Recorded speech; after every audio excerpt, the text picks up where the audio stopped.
from the Same places, trap music, this that first react music. They can't hold me back, I'm feeling good cause I'm black music. Can't nobody touch this, my flow I can't rush this. Put them on silence when I'm talking, you should hush bitch. I am from the heavy base, my bro called a heavy case. Got a couple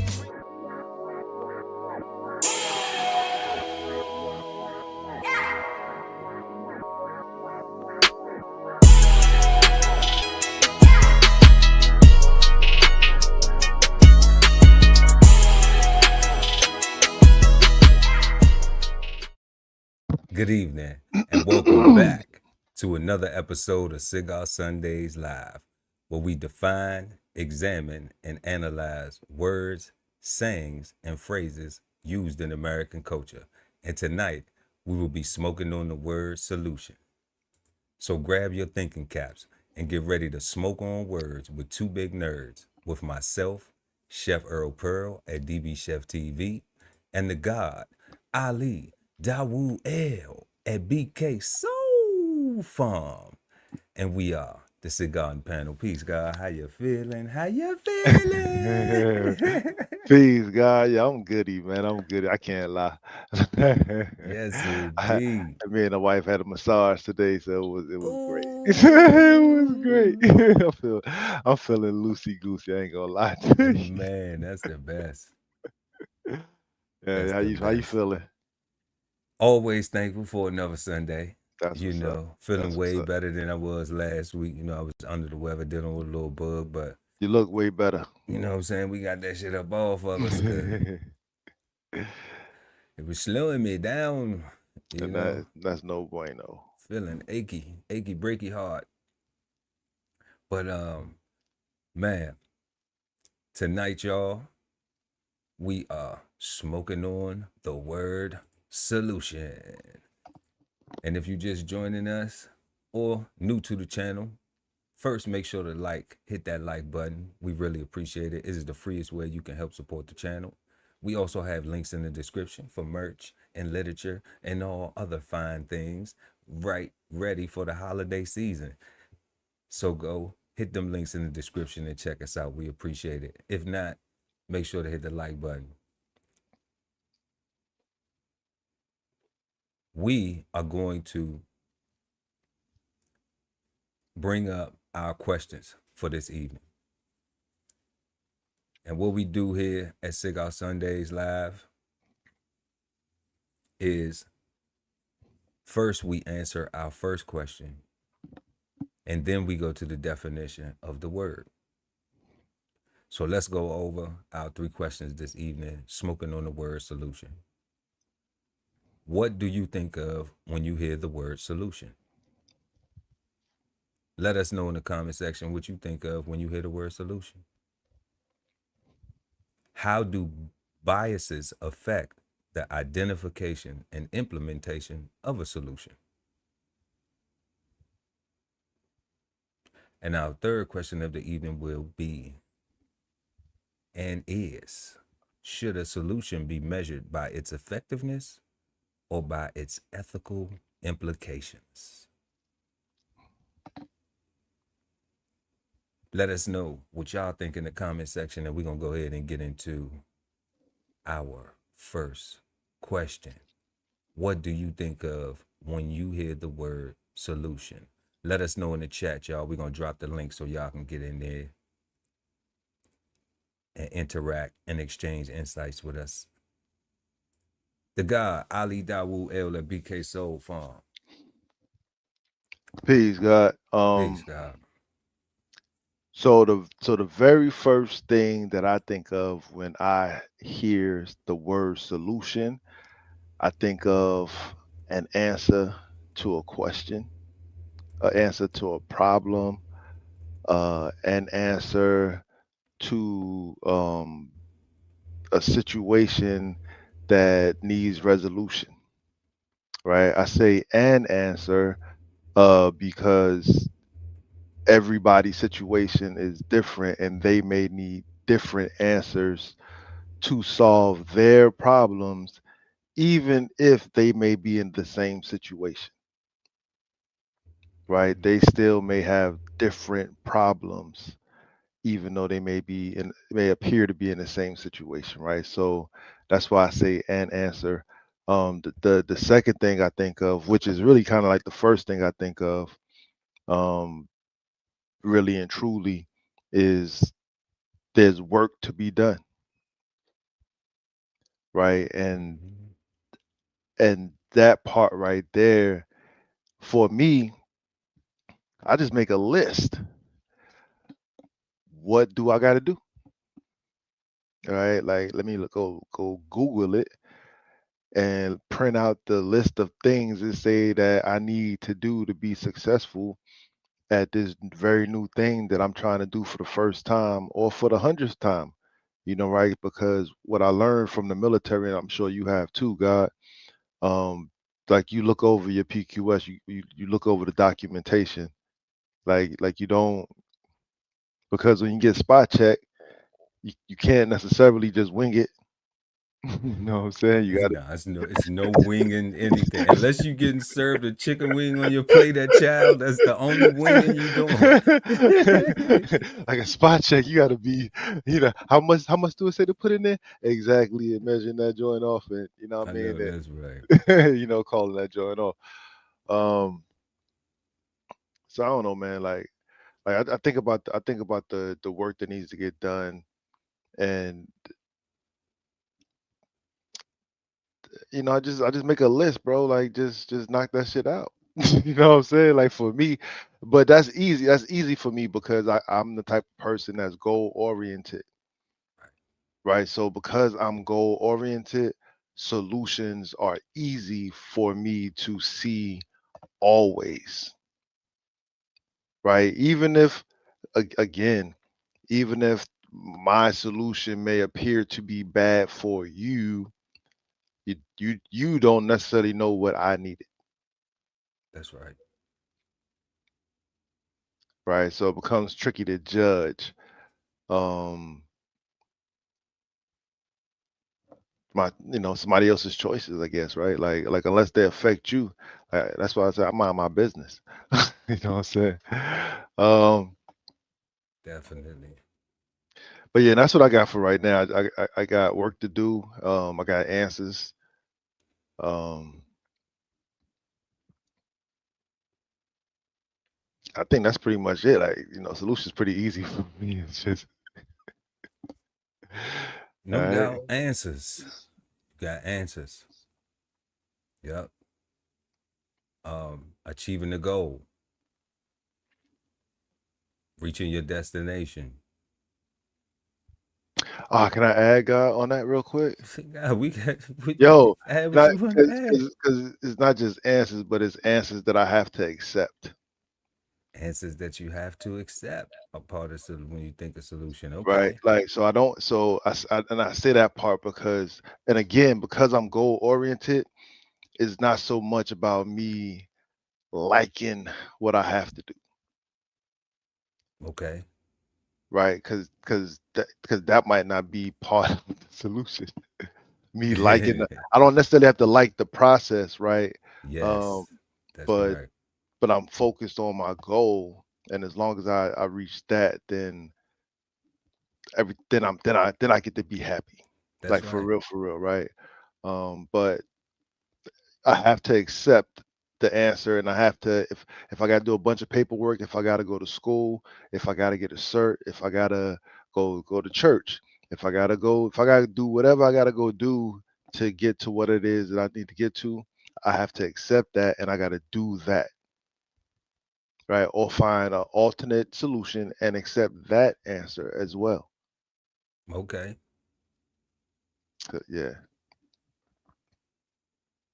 Yeah. So definitely a answer that I have to accept, the goal, all of those things I agree with um being viewed as solution. Definitely, in the thought process of it. I have when I hear the word solution, I have like final, like it's finished. Mm. And I take you back to like growing up, because I had to think about it. I said I had to think about where did I become solution oriented? What things happened? You know, that made me say, when it's final, it's like what you said, like it's either the goal, it's the answer, but I do have to accept it. And the part of me with the solution is, what role do I play? What did I learn? What did I do? Because it was my thing that I had to figure out. What did I learn from it? That, you know, like solutions come with learning lessons. Because like you said, sometimes you gotta, you know, you can't wing it, but you have to learn the things necessary, you know, to get to that solution, because it may not get you there the first time. But that's not failure. That's just a lesson of what not to do to get to the goal. Correct. You can find the solution winging it, but you can't. That's not the solution. Yeah, that's what people call a temporary solution. And that's why I was thinking, like growing up, I was exposed to a lot of temporary solutions. Now, before I go into this, people gotta understand that when I speak about these things, it is not to defamate anybody that I experience these things with. It Right. is my perspective of it and what I learned from it. That's it. So before people be quick to judge, to say, how could you talk about somebody like this, or how could you refer to something like this? Like, understand, applying what in African tradition is called Sankofa is acknowledging your past so you can be better in your present future. So what I'm doing is I acknowledge my past, and my literal past is not just taking it all the way back to the continent. It's looking at what I had to do in this life to be where I'm at, to have these solutions that I have, to have this mindset, to have this level of comfort. So when I look at solution, and we was talking about temporary solution, I remember my youth at times, through my experiences growing up, as having to like pay half of a bill. I got that experience in my house where it's like, you know, pay half the rent. Then you pay late fees that come with that. Now I don't know nothing about this. I just know paying half the rent. You know, putting something on the electric bill. You know what I mean? Making things work. You know, but Just enough to keep the lights on. But it's just enough. So through that experience, I had to dislike that. The only way, and it's not negative, I had to dislike it. Because if I think that ain't nothing wrong with it, then that means that I'll do that to myself. That means that I will say that that's okay for me to do that because somebody else taught me that, somebody else did that, and we did okay. But now I'm not valuing trying to do better. So that way, now if I do got to take care of that person, that's something they don't have to worry about. Because I learned from what we went through together.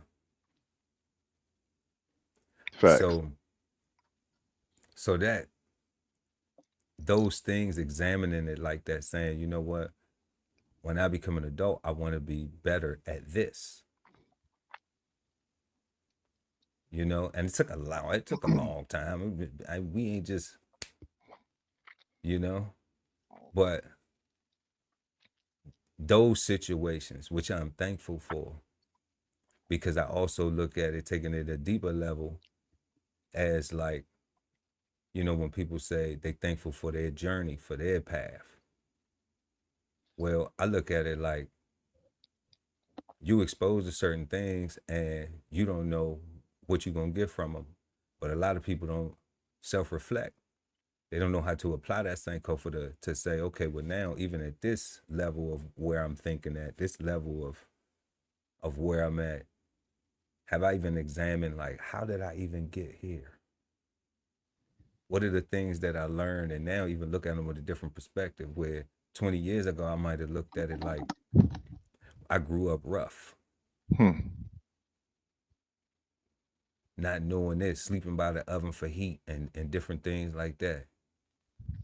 You know, in a younger mind, you might be like, dang, somebody, you looking at your parents like they was irresponsible or they this or they that. But then you get older and you realize, like, okay, somebody can't do what they don't know. Somebody don't have access to resources that you don't have. That's just how it goes, because it's things that you don't know, that you didn't have access to resources to until you had them, until you learned, until you had a desire to learn about it. Yep. So that's no different. You know, you could easily do that. It's just, are you reflecting on these things and saying, you know what, being okay with saying, man, anything for my mama is up. If you understand that. Facts. But you have to look at how you came up. So that way you can say, you know what, I don't want to repeat these things. So what I need to do, I need to do something different. So I got to have a better solution. I got to figure problems out better. I got to figure things out better, you know. But I have to be able to disagree with that. I have to not find comfort in that. I have to not find comfort in living my life thinking that that's okay. Yeah, not hating it. Not hating it. No, not hating it. Not Just, hating the experience. Not hating nothing. because you Just wouldn't have got hit. You wouldn't have got to the you level know, where you could have peace with it if you was hating it. if you're correct. Because it'll keep on bothering you and you never going to go find the peace in it. The lesson part of it, the part that made you strong. Because ultimately it'll keep circulating self-hate, because by hating that part, you ultimately hating yourself, because that part is you. Like that part raised you up. Yeah. You know, so that's where I think back of the solutions of where, like, I first came into a mindset of, you know what, it was the way that my household was structured, and the way my mother was allowing me to become a man, the way she knew best. Also, her trying to provide and do the things necessary to keep a roof and resources. So it wasn't that we say, Dad, we wish we didn't have to go through that, because I could say, man, damn, if I ain't go through that, would I even be thinking like I am now? Would I be as responsible as I am now? Would I value certain things differently than I do, you know? Because I just kept on saying, like, you know what, that's fine. Shit, I came up like that. That shit ain't nothing. I grew up like that. Shit, it ain't nothing. It ain't nothing.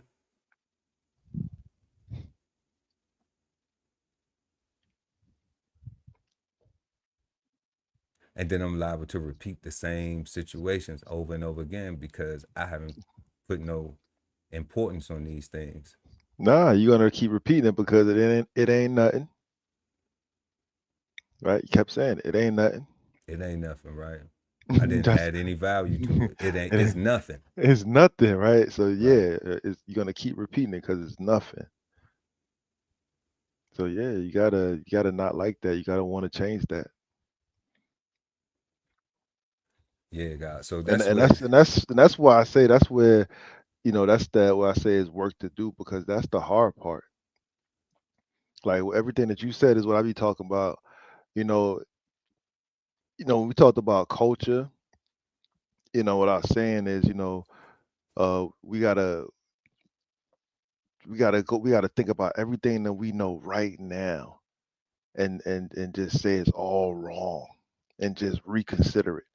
Don't throw it away, right? Just reconsider it, and evaluate it if it's useful in the way that you know that thing to be for your life. And if it's not, let it go, right? And only keep the things that apply, um that you could apply to bring about progress and success, because everything else is just noise and things that's just gonna, make the quicksand just bring you down deeper and deeper, because it's a struggle. You're just gonna keep struggling, and you're gonna sink deeper. So, like, what they say, we gotta eat the meat and spit out the bones. yeah, yeah, definitely, God. So, I definitely spit the bones out of that, the things that I think that will hurt your teeth, you You know what know. I mean? Not the stuff that you can, chomp on and get some nutrition from. That's it. And that's where I think back, to where I got first introduced to, you know, formulating solutions. They weren't always the best ones, or the ones that would be the most agreeable, but we live long enough, and we just start being a lot more careful with, with the implementation of our solutions, and paying attention to all of your working pieces, Hmm. you know, because sometimes when you're younger, you in a rush. You're in a real rush, Often. you know. So that's what I think of, when I hear the word solution. That, like, what's the final result? What are we done? What's the goal? Like you said, what's the answer? Um, and then also, did I learn something? Do I have something that I can take with me? Like, did I grow from this? That is, I ain't even know. Damn, I'm not gonna forget that when I come back across this. And I think that's the best part about solutions, because you get to figure some shit out. So we are smoking on the word solution tonight, y'all. And we just been answering our first question. What do you think of when you hear the word solution? Let us know in the comment section. Also, make sure to hit that like button. Subscribe to the channel, hit the notification bell, so when we go live, you never miss another episode. We are smoking on the word solution, and we're going to go ahead and get into the definition of solution. So we are using Merriam-Webster dictionary, and we have solution as a noun, an action or process of solving a problem, an answer to a problem, explanation, a set of values of the variables that satisfies an equation. 2, an act or the process by which a solid, liquid, or gaseous substance is homogeneously mixed with the liquid, or sometimes gas or solid. B, a homogeneous mixture formed by this process, especially a single phase liquid system. We have 2, C, the condition of being dissolved. And I believe that's it. What else we got I on see, I there? see three down there, right? Ability. I can't see it. I can't see that either. Let me pull that up. Let me pull this up right quick. Let me see what they talking about. A bringing or coming to an end or into a state of discontinuity. A bringing or coming to an end or into a state of discontinuity.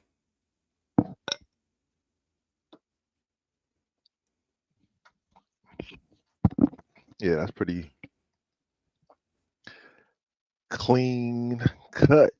Clean cut. I mean, the very first one, it says an action. That's work to do. It's something you got to do. A process of solving problems, right? Like, so we're not just doing things. We're not taking shortcuts. We're not even doing temporary solutions for real, right? Because that doesn't solve the problem. The temporary solution just gives us an opportunity to figure out a way to solve the problem, Right. right? An answer to a problem, explanation. I mean, that's clear,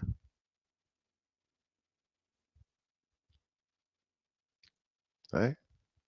Yep. I mean, two is just stuff. You know what I'm saying? Like that. Shit too is just stuff, right? That's just a fancy way of just saying stuff.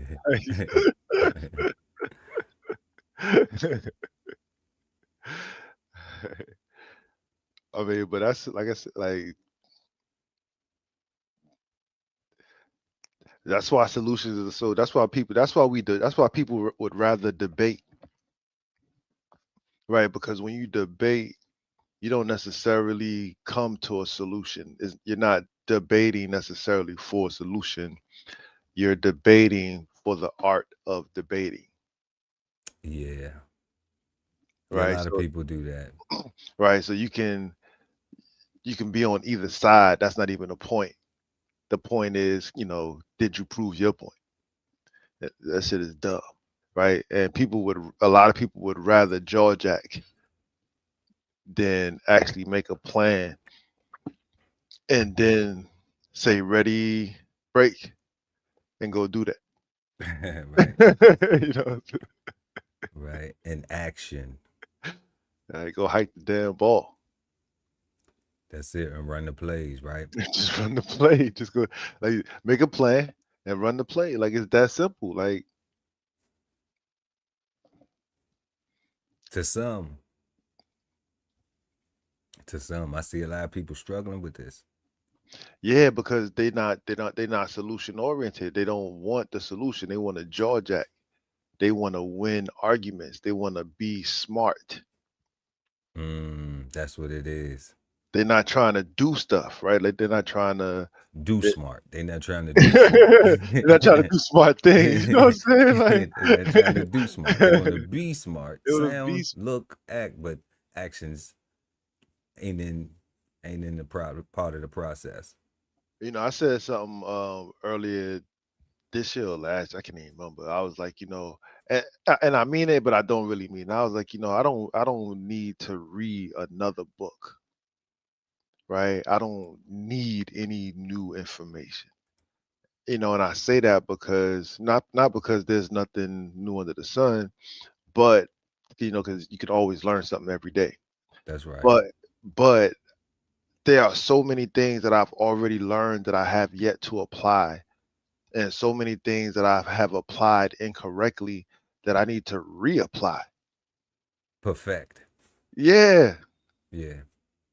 right. Like I got so many lessons that I've learned already that to say that my mom's lessons and my grandmother's lessons was corny lessons, and now I need to go pay somebody else, to get their lessons, and their lessons is gonna change my life, and they telling me the same thing Yeah. that mommy and daddy told me. I'm like, I don't understand.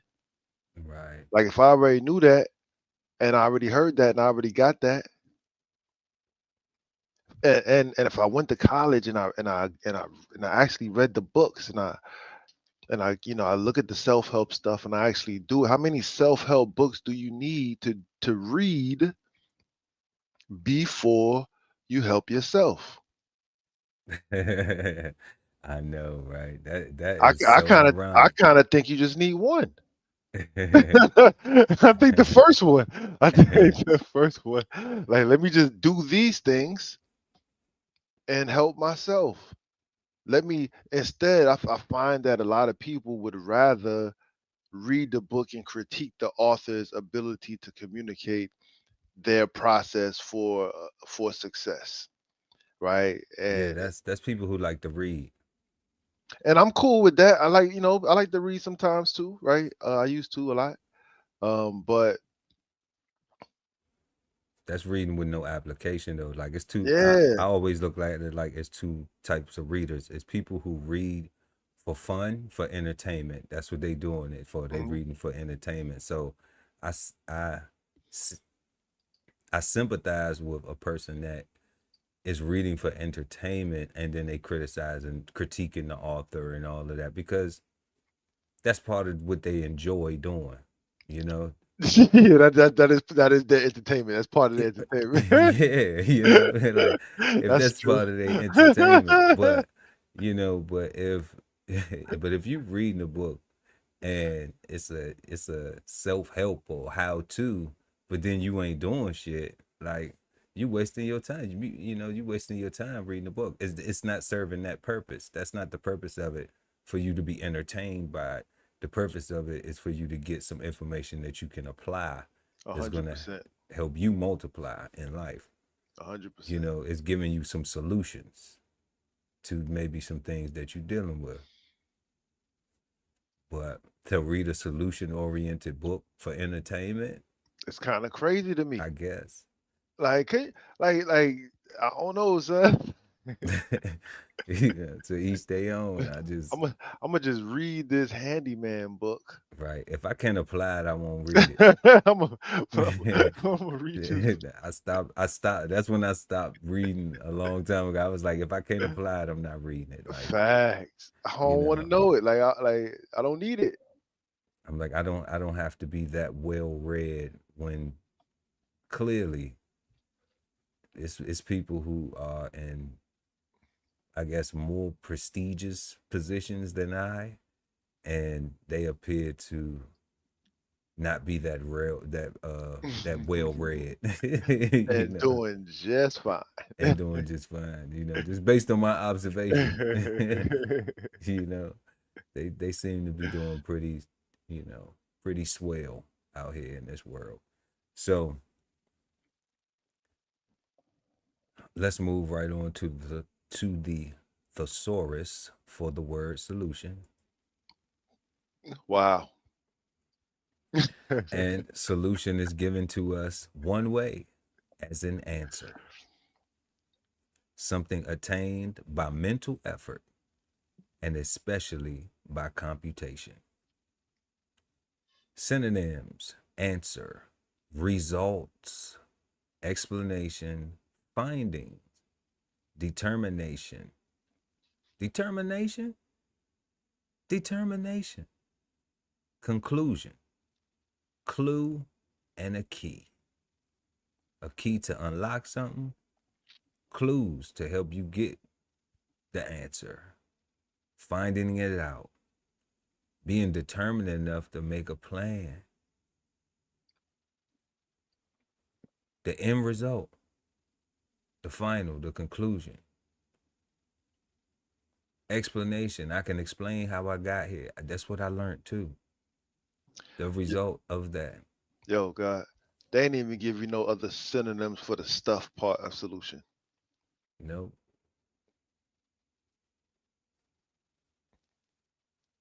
no.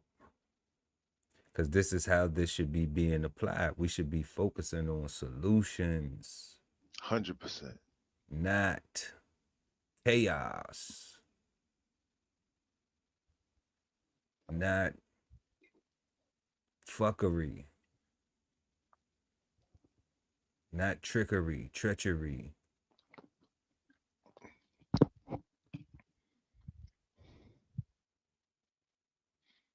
I mean, that's solutions as in answer. As in answer. Done. That's it. Like there's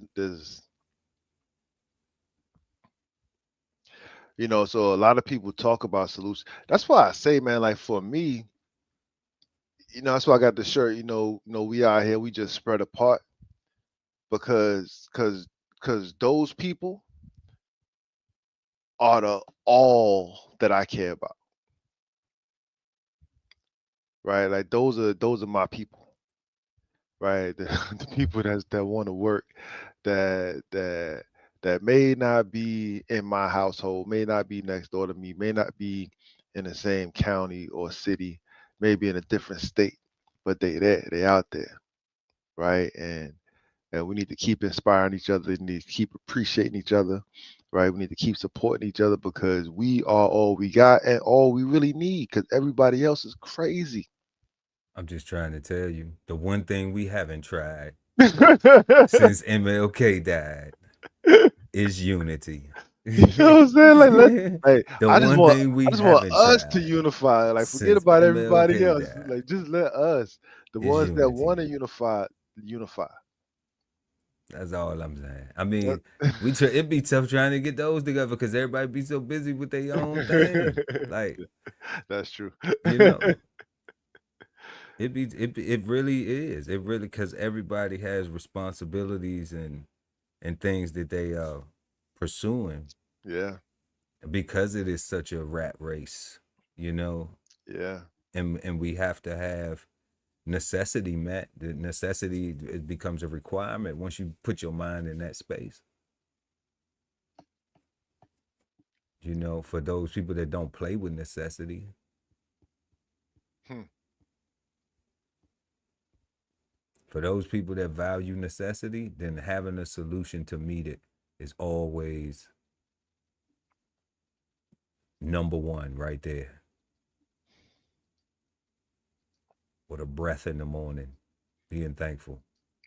I mean, if my necessities not met, I'm not sleeping. how I'm not- how could you? How could you? I don't even know. I don't even know if How I'm could eating, you? God. Like I'm be losing weight. Like How could you? You know, how could you sleep? like. Shame on you for you know what I'm saying? Like, I For just thought not about doing that. Just like I gotta go do something now. Just to. right. Come uh, on. The way this thing is, the way this world is.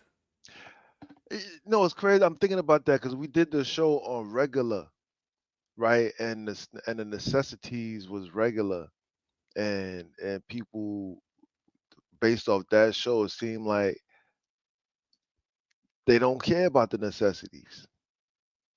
And like a lot of people don't seem to be focused on making sure that they foundation is secure and steady, right? And that sucks. That does suck. That sucks. That reminds me of a conversation I had with someone, and they said to me, "Man, you this, you this, you this, you this, you this." And I said to them, I said, "But these are just necessities. Like this is just a necessity." Yeah, but I mean, and this was them. This was our conversation, and they said, "Yeah, but I mean, you have, you know, more than this and more than that and more than this." And I'm just like, okay, This is a it necessity. is a necessity though. You know, like it's not I need this like I'm not we need living beyond my air. means, you know. And then because I cared about them, you know, they asked about certain things, and I said like, okay, well, when you have family, right? When you have parents, you don't know what the universe may bring in the future. You don't know if you may have to, you know, house them or be there for them the way they was there for you when you was in Pampers and couldn't do shit, couldn't even wipe your own ass. You know, what if you got to wipe their ass? So you want to be, you don't want to wait until you have to wipe their ass. See, I'm not a wait until I have to wipe their ass type of person. In fact, I don't want to wipe nobody ass, so I'm gonna make sure I got enough money to pay somebody else to wipe their ass. But I'm gonna have a place and Hell yeah. provide all that, you know? And Hell yeah. that's what we talking about, making sure that you have those resources available, not waiting until so you can be responsive, reactive. Reactive. Nah, bro. Reaction is not, it's too You late. know? But the wild thing is that I'm having this conversation with this person and they don't realize you can do it too.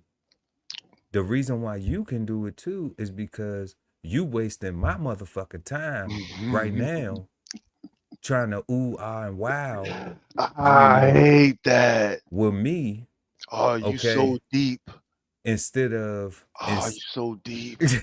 instead I hate that shit. instead of going ahead while I'm giving you my attention, picking my fucking brain, you know?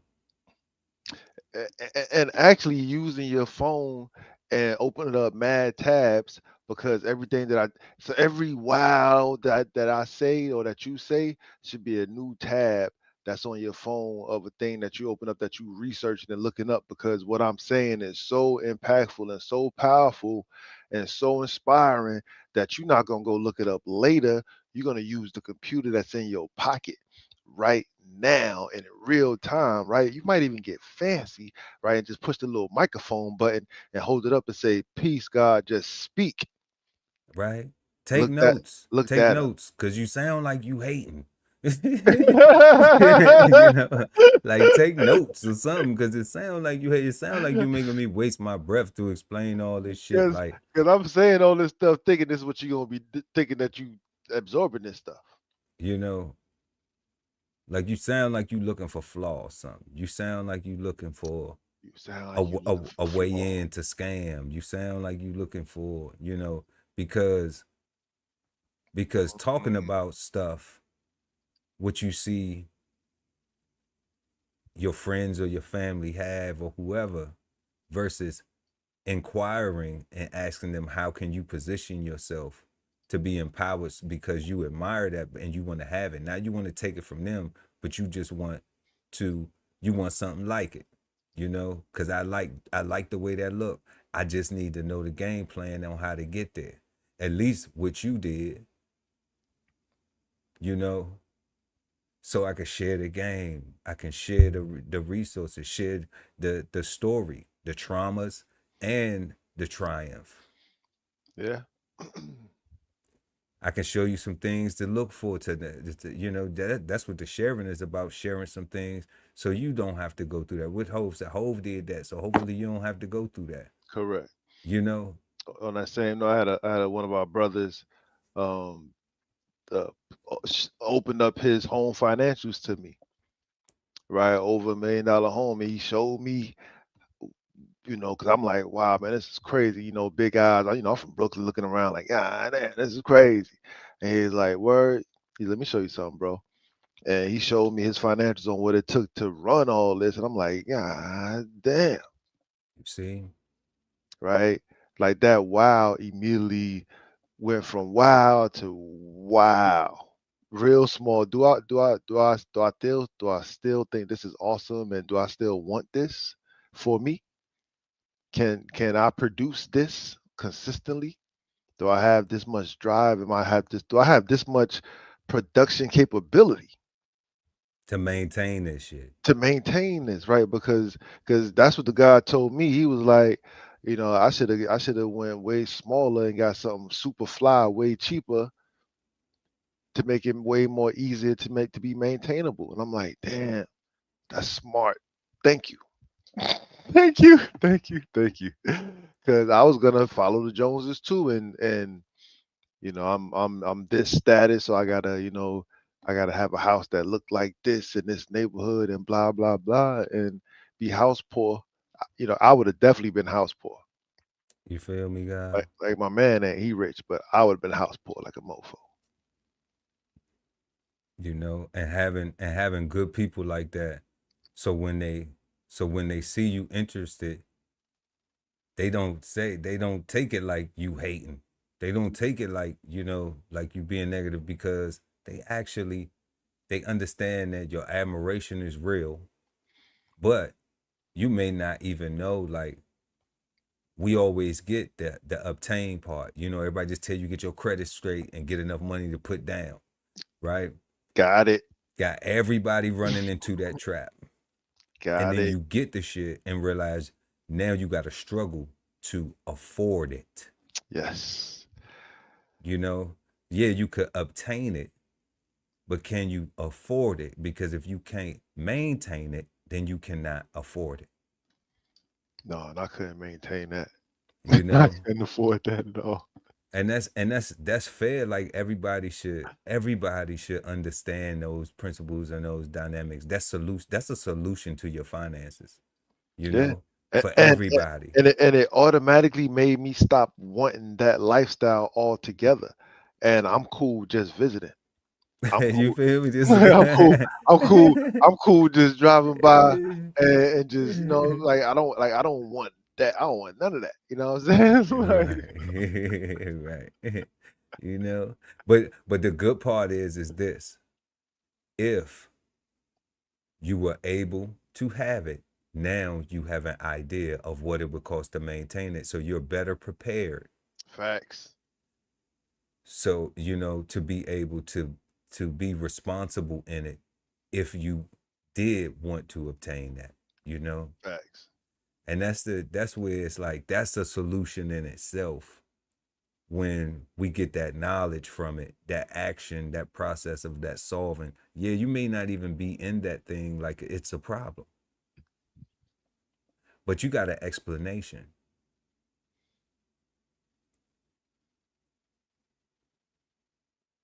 And some people don't even be realizing, like, the jewels that be in explanation. Like, it's not an excuse, Mm. it's an explanation. And we take this culturally, and we do, like, oh, you trying to explain some shit. See how negative it sounds? Oh, you always trying to explain some shit. That's how you get the solution. Well, I mean, the math problems got to be explained so you can solve them. You got to explain where you coming from your side of the story. When you're trying to resolve issues between you and the other person, you have to explain your feelings. Even if it's coming from feelings, or you have to explain your logic in order for the problem to be resolved, for there to be a solution, for y'all to get an answer.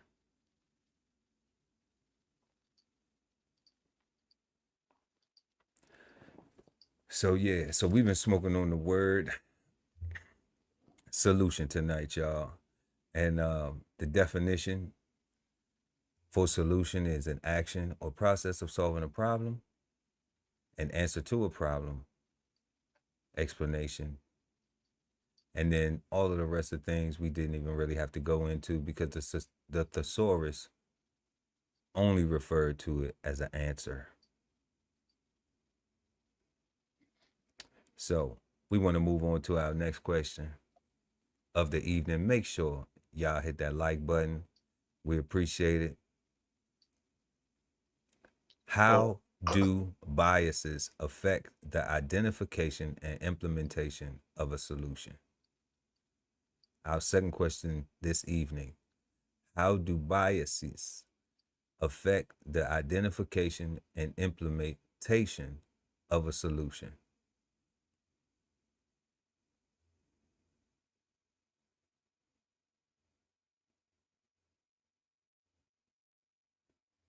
Let us know in the comment section what you think. And be mindful that we always respond to all comments in the comment section each and every time. It may take us a day or two, but we always get back to it and tell you thank you or respond to your comment. So let us know in the comment section what you think anytime. The God, Ali Dawudel at BK Soul Farm. What you got, God? How do biases affect the identification and implementation of a solution?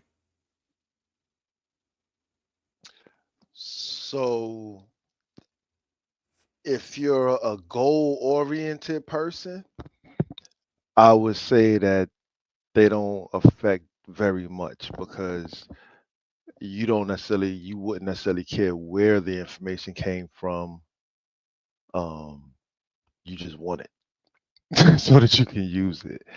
If you're goal oriented, if you're not a goal oriented person, then you automatically want to challenge the information and what you said earlier, look for flaw, Look for flaws. Yep.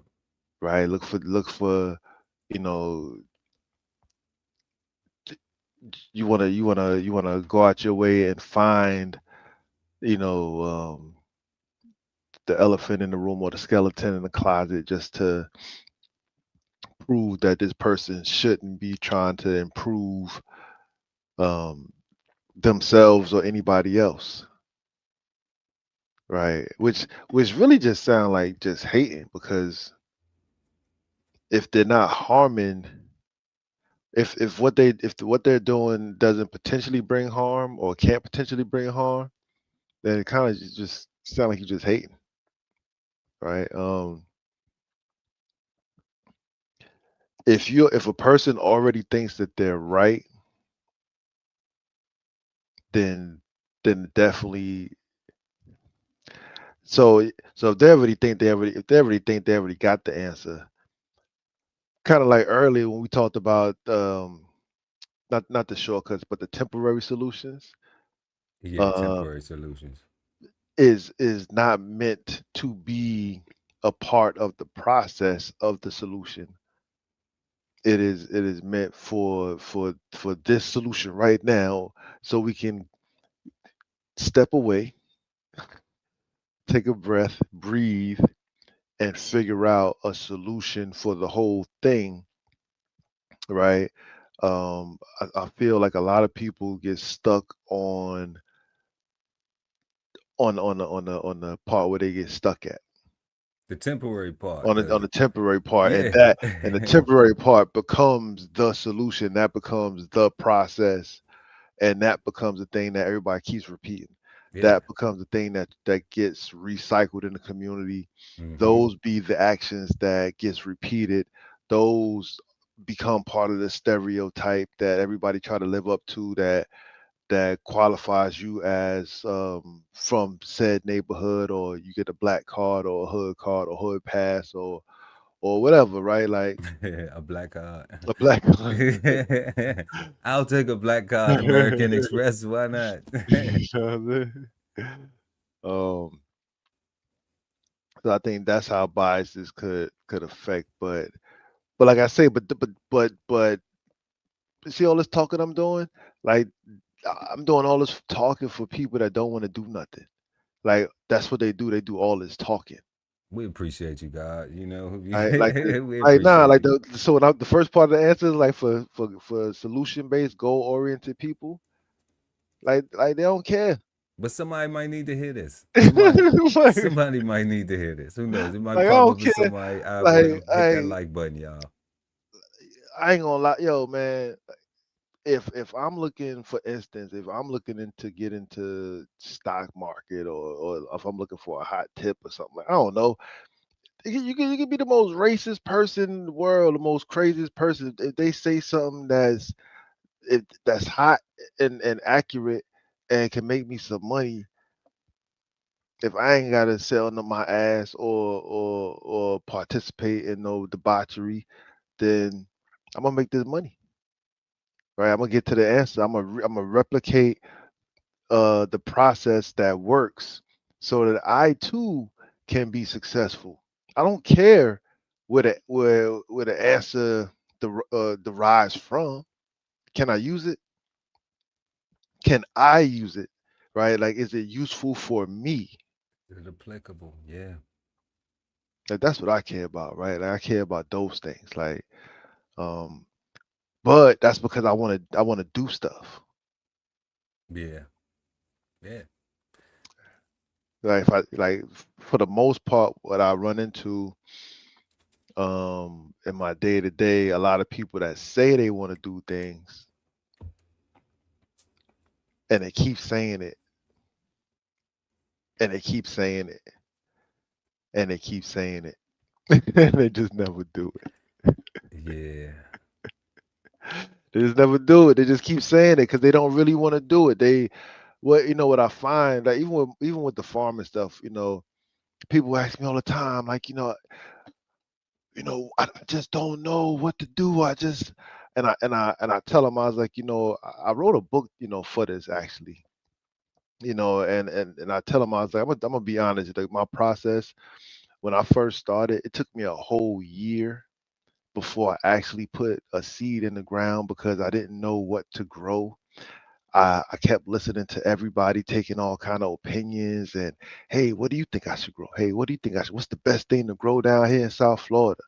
All this dumb stuff. A whole 365 days of thinking, of listening to do nothings, preventing me from being productive. My son came home from school with a project, and he grew a black eyed pea sprout. And that was the first time, like, bet, thank you. That's what we It's like. That's up. that's it's up. Like It's that's what we up. grow. We grow on beans. We grow. That's what we grow. Right? What else can I grow in here? Because we got a whole bag full of these. I got the 16 bean soup. That's a whole bunch of different 16 beans. bean soup. It's delicious. Put throw a little turkey and egg. And I'm saying, them soaking some water for 24 hours and throw them in some dirt, right after, right, Yeah, and feed yourself forever. that's right. Um, but I spent the whole year as a do nothing, listening to do nothings, because I was scared um, to be successful. I was scared to go out there and actually to do the thing. I'm like, I don't know how to farm. And I wound up killing a bunch of chickens. I wound up killing a bunch of fish. Like a lot of plants died. You end up learning a whole lot of what not to do. That shit I ain't learned a going. lot of that. That shit gonna keep me hungry. We can't do that no You more. can't do that no more. You know what I'm saying? The next thing you know, I got great. I went from bro. I real deal went from being scared of chickens, like scared to pick them up, all like I can't even see a angry rooster now and imagine myself running from that bird, bro. Like, From a damn. like I got a hot pot waiting for you, homeboy. You ain't I playing know with me. that's right. You said running from the chicken, right? You know what I'm saying? Right? Like it's so it plays a part. It could play a part if you're not trying to accomplish a goal for real. If you're looking for a way out, then yeah. But if you're not looking for a way out and you all in, Then the biases won't have an effect. I don't think so. Yeah, I would agree with that. That if you have a goal and you have a plan, that it shouldn't affect it. Right? It shouldn't affect it. But um let's look at this perspective though. How do biases affect the identification and implementation of a solution? Well, let's look at some different biases. Like um like I can't. That's a bias. People not being self-confident enough, thinking that they can't. People not desiring it, not willing to go and do the things like you explained, like go learn what you need to do. Um, Hesitation, not being a self-confident enough, having enough confidence to you know, just go try something out. Just go try it. Being okay with failing, you know, um, or what is perceived to be failing. Being okay with is perceived to be failing because it's not a fail. It's just a learning lesson on the way to your goal. You learning what not to do so you could be successful.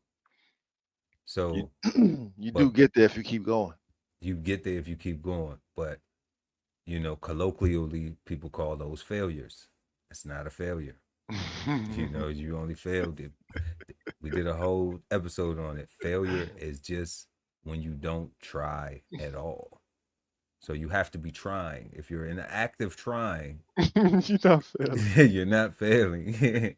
you know, You're literally doing it. you're doing, dude. Yeah, because you're trying. It's an action. I'm trying.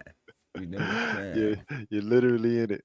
You in it. You doing it. You trying to get it done. You trying to lift something. You trying to move something. You trying to go from one spot to the next. It's action. Um, Real quick, that's funny you said that, guy, because that's an interesting point that you just made. Uh, People think that they're not doing it when they're trying, like it don't count until it's done. right. Until you get the souffle. But nah, you gotta cook though. You got to do all that shit. You got to mix the Yeah, ingredients right. yeah, that's a good point. Ah, man. You got to make sure the temperatures are correct. Like you have to make sure your environment is quiet enough so it won't drop the souffle. Like, Oh, yeah, right. yeah. So Because that's a whole nother thing. yeah, so it's just like all those elements have to be right, and that's getting to the solution to getting your answer. And culturally, because we look at the failures like that, it's always a bias because Hmm. people have, I call it like even a prejudice can be considered a bias where people will look at themselves and say like, well, they'll hate on themselves so bad where they'll say, well, they doing that, I don't need to do that. And it's like, okay, well, are you looking at what they're doing in disagreement? Or are you looking at it from a place of not just the disagreement of the action, like okay, so they they successful, they maintain their needs. Hmm. Okay, like I don't see that person in this position often, all right, or at all. That seems like something that they never in a position of. I never have heard this person something minor in the family or in amongst their friend circle calling people asking them for money. All right, I never heard this person doing this. Okay, so there's something to learn from that. If you in that group or you privy to that environment and you say, okay, well, this person is never, but then I have the attitude is like, I don't care. I know he got it. I know she got it. I know this person got it. I don't care. Shit. If I need something, I'm gonna call somebody. I don't give a damn. Okay. Word. But but but you have a person who says, you know what? I see you doing that. Now that same person who like they flip the script and they say, you know what? Well, I see that you don't have that you don't do that amongst us. Whether it's a family or whether it's a group or whatever. How is it that you don't have to do that? Hmm. How is it that what is it what is your discipline? Because I need that solution in my life. I need to find something that I can implement because what I've been doing hasn't been working because I find myself in this situation all the time. And I would like to know because I noticed that, now, even if you disagree with their with their what do you call it, how their situation is, I just say that because I'm at a loss of words for it. Mhm. But even if how their necessities, even if you disagree with their necessities, okay, even if you disagree with their necessities, I like that. Yep. because that's their necessities. That's Theirs.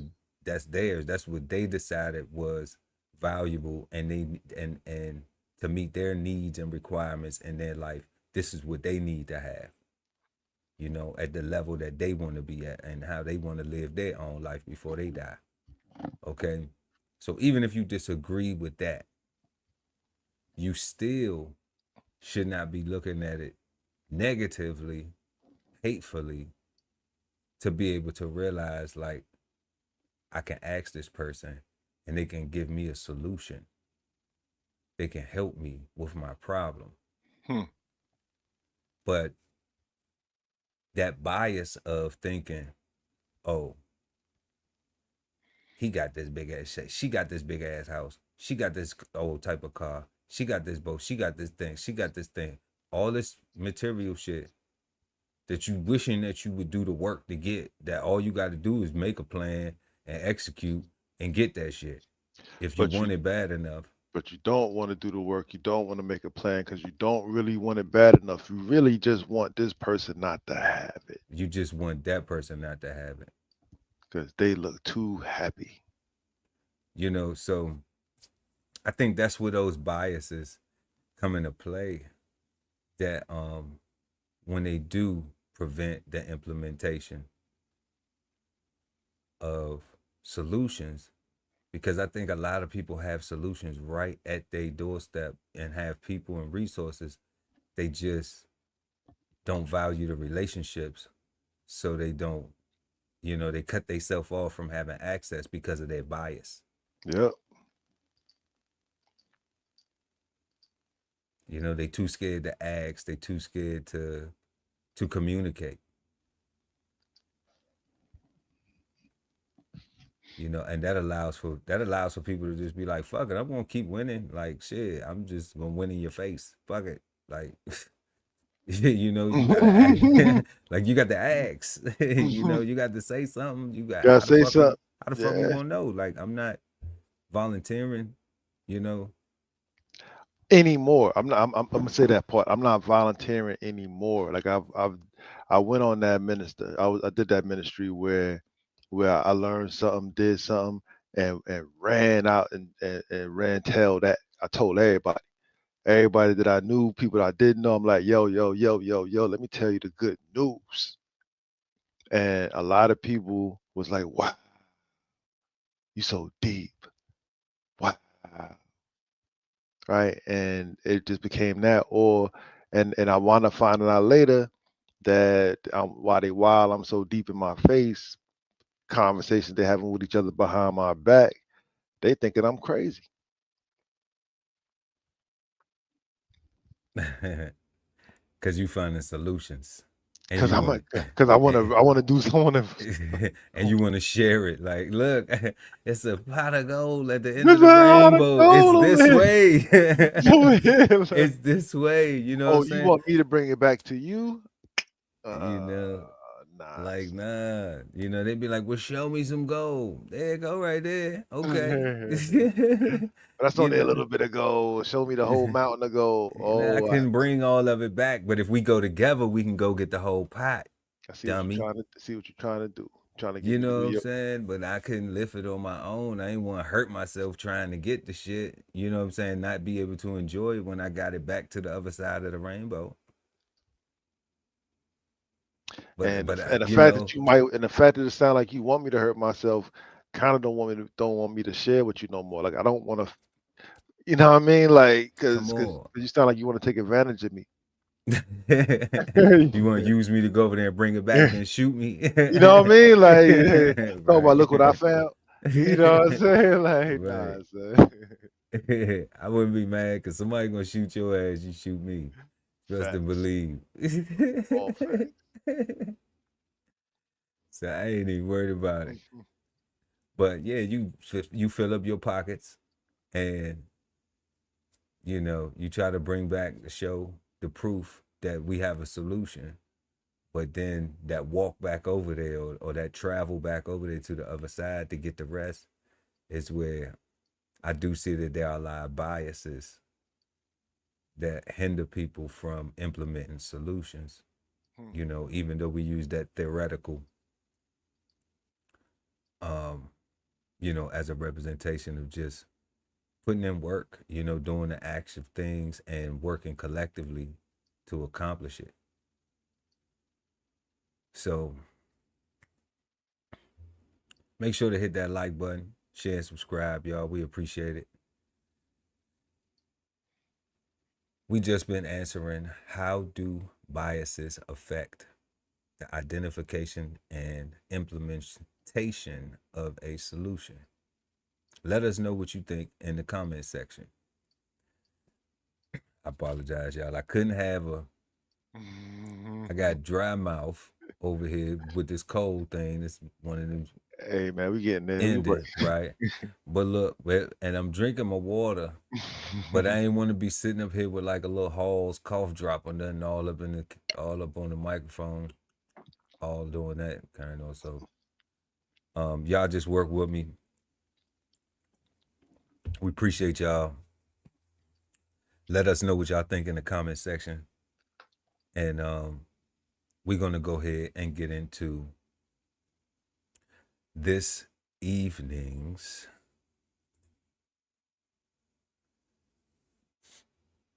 Flavor Bombs. Presented to you by DBCHEFTV. So, this evening's Flavor Bombs, y'all, we got Charlie Kirk's death. I know it's been going crazy all over the internet, all over the TV screen. He was a YouTuber, really famous YouTuber. Some even say he was an activist or something like that too. But he was assassinated, and I think they caught the guy. So we're gonna examine that. A YouTube gift gone bad, y'all. There is a YouTuber, I don't know his name, but we're gonna examine him and shout him out tonight. He gave a gift. He does these pranks where, like, he'll act as if he's homeless or blind or something like that, to see if you're gonna be kind or you're gonna be an asshole. And then the people who are kind, they get rewarded with some type of monetary gift. And this guy got a gift and then he got kidnapped. So we're gonna look at that. It's crazy. And then we got down in you said kidnap guy? He got kidnapped, yeah. He got kidnapped. We're gonna go over that though. And then third, we have cut it off or kill him. If y'all don't know, down in the great state of Louisiana, they have a law that if you do something to some babies, they could cut your thing off. All right? Or give you the death penalty. And we ain't mad about that.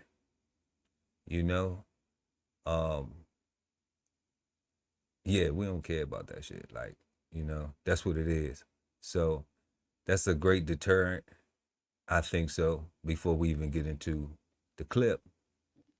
But definitely we gonna check that out right there. So let's go ahead and get into these flavor bombs for this evening. We got him. That was the message from the Utah governor today. He announced the suspect is now in custody after the assassination of conservative commentator Charlie Kirk. Good evening. I'm Chris Thomas. I'm Laura Painter. Thank you so much for joining us. Authorities have identified that suspect as 22-year-old Tyler Robinson, saying a family member came forward after investigators released images of a person of interest. Jacqueline Lee has the latest update tonight from Utah. Today, we're learning new details about the suspected shooter of conservative activist Charlie Kirk. The governor of Utah naming the suspect as 22-year-old Tyler Robinson, saying he was taken into custody after his father recognized these photos authorities released of a person of interest. On the evening of September 11th, a family member of Tyler Robinson reached out to a family friend who contacted the Washington County Sheriff's Office with information that Robinson had confessed to them or implied that he had committed the incident. Robinson has been booked into the Utah County Jail, held on suspicion of felony discharge of a firearm, aggravated murder, and obstruction of justice, according to probable cause documents. ABC's Matt Gutman speaking one-on-one today with Utah's Department of Public Safety Commissioner. The investigation's active and open. We will look at everything. We have no reason to believe he did not act alone, but in an investigation like this, we don't take anything for granted either.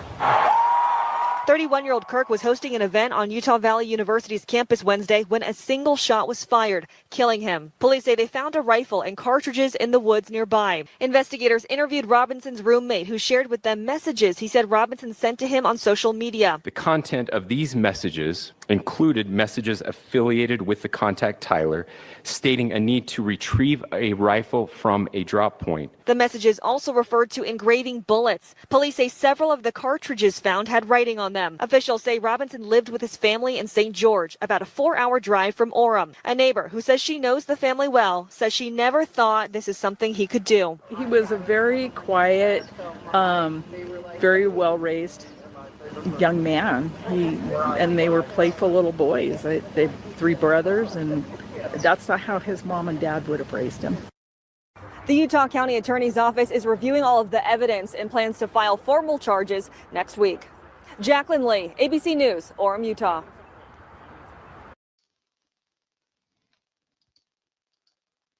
Well, God. So She said that's not how his family raised him. Apparently, you wrong. Okay. So, first thing we want to do is, we want to send some prayers out to the family of Charlie Kirk. definitely that. And his family, because, nobody deserves to die for freedom of speech, even though we've seen so many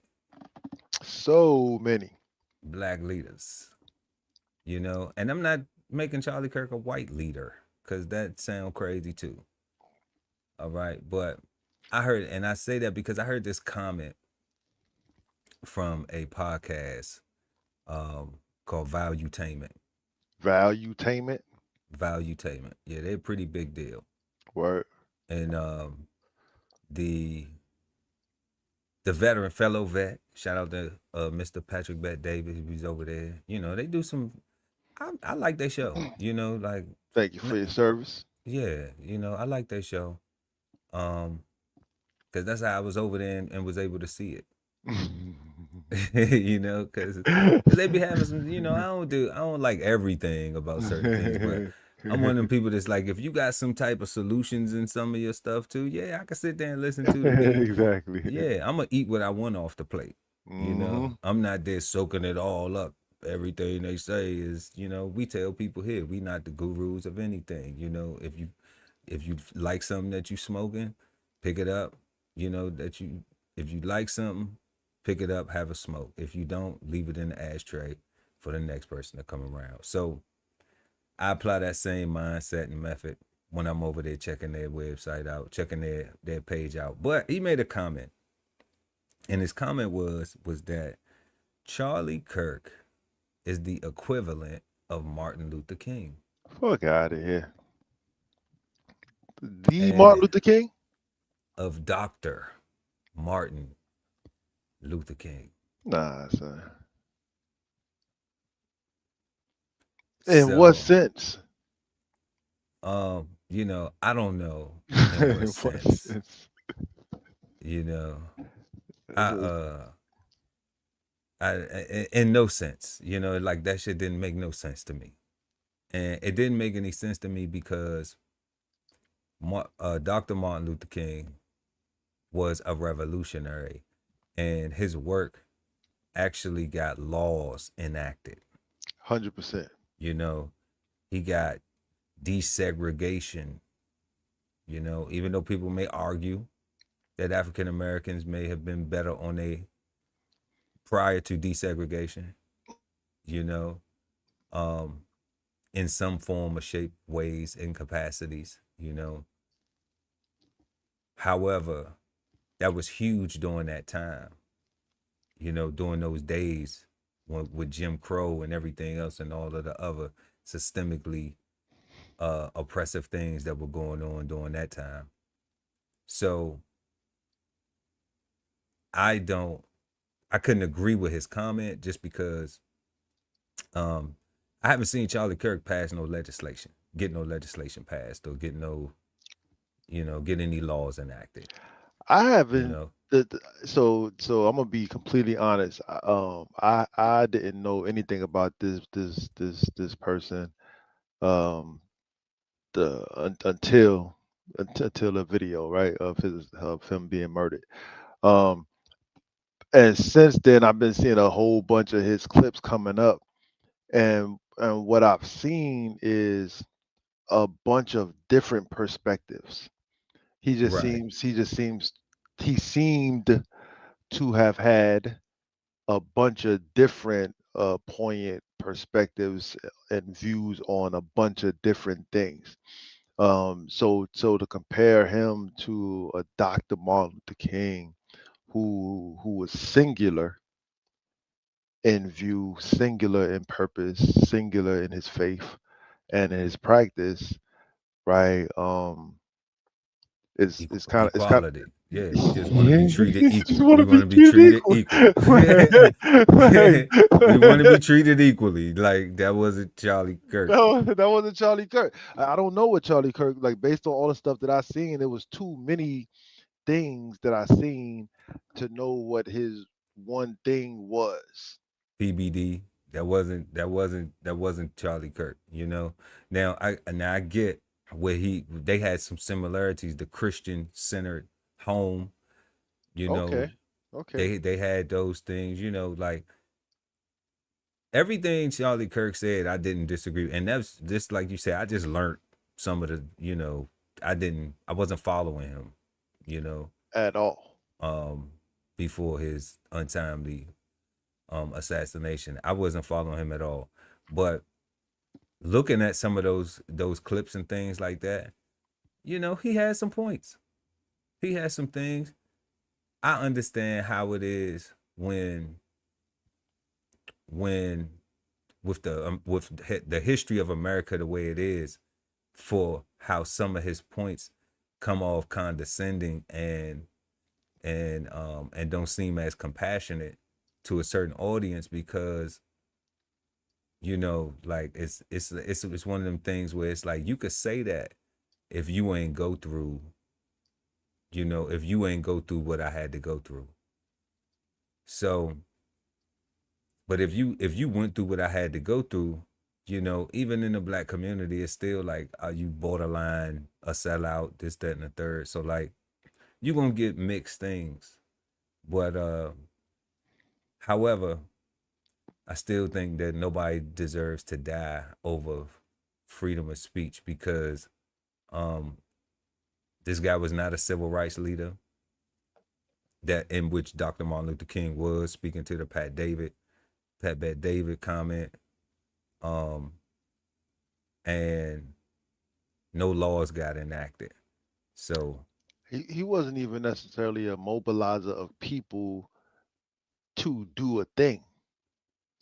well, yeah, he could get people to come out to his speeches. No, but yeah, but coming out to a speech is not them doing something.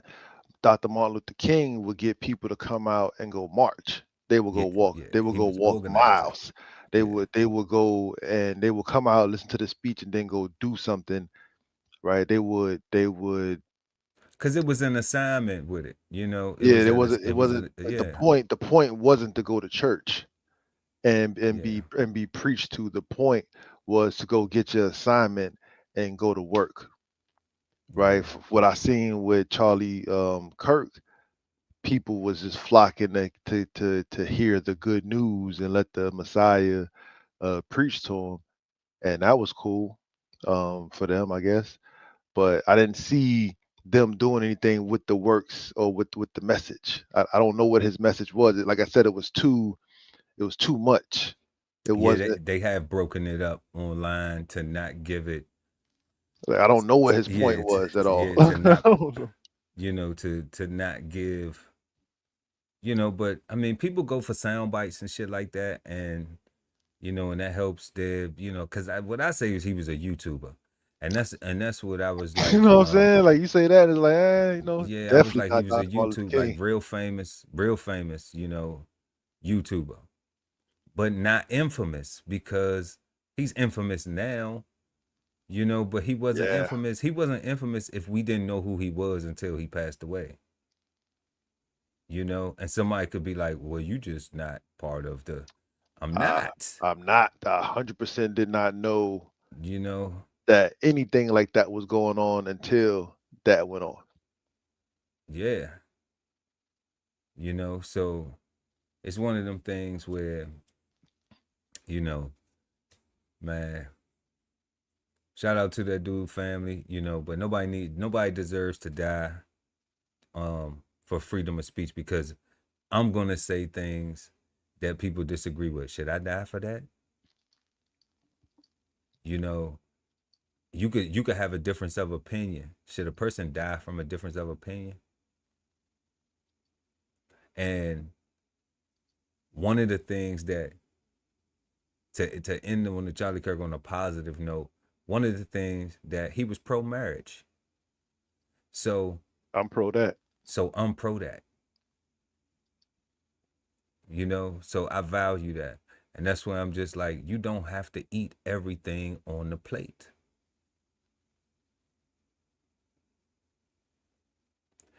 And that is a solution in itself. Pick the good food, pick the good parts. Or just leave that shit alone. Don't even dine there. Just be like, I'm not even gonna eat there. Like, I ain't even where. Be like me, I had no idea. Yeah, it's too expensive for my taste. You know? Like that's a solution too. But let's go ahead and get to this next YouTube video. Well, tonight on The Edge, a feel-good story turns real ugly after a Detroit man is gifted $100,000 from a famous YouTuber. The Detroit man claimed that he was kidnapped and nearly killed. It's a story Fox News' Jessica Dupnack has been following it and joins us now live with an update. Jessica, take us through this because there are some layers.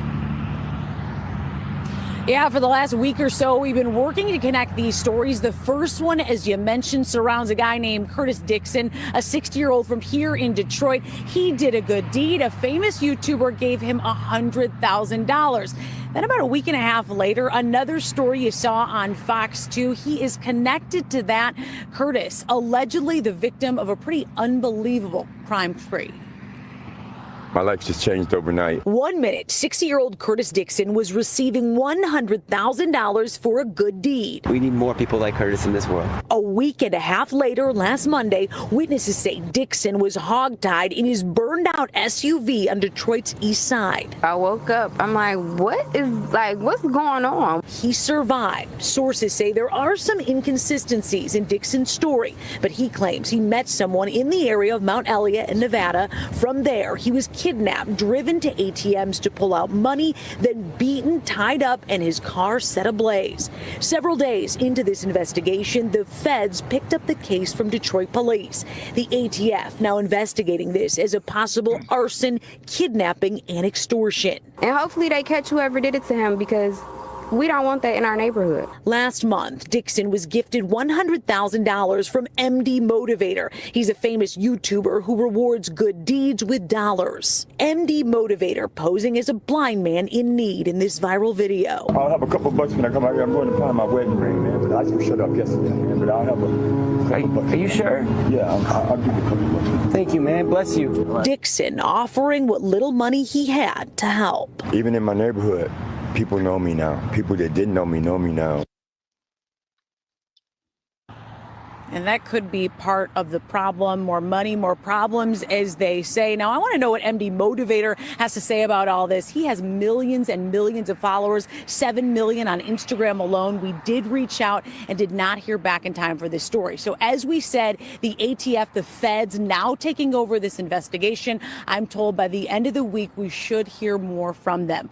We'll continue to follow this one. Reporting live in Detroit, Jessica Dupnack on The Edge. And as I follow this story, it seems that the missing pieces here that those feds will have to piece together is exactly what happened relative to those inconsistencies in the story. Any more you can tell me about that?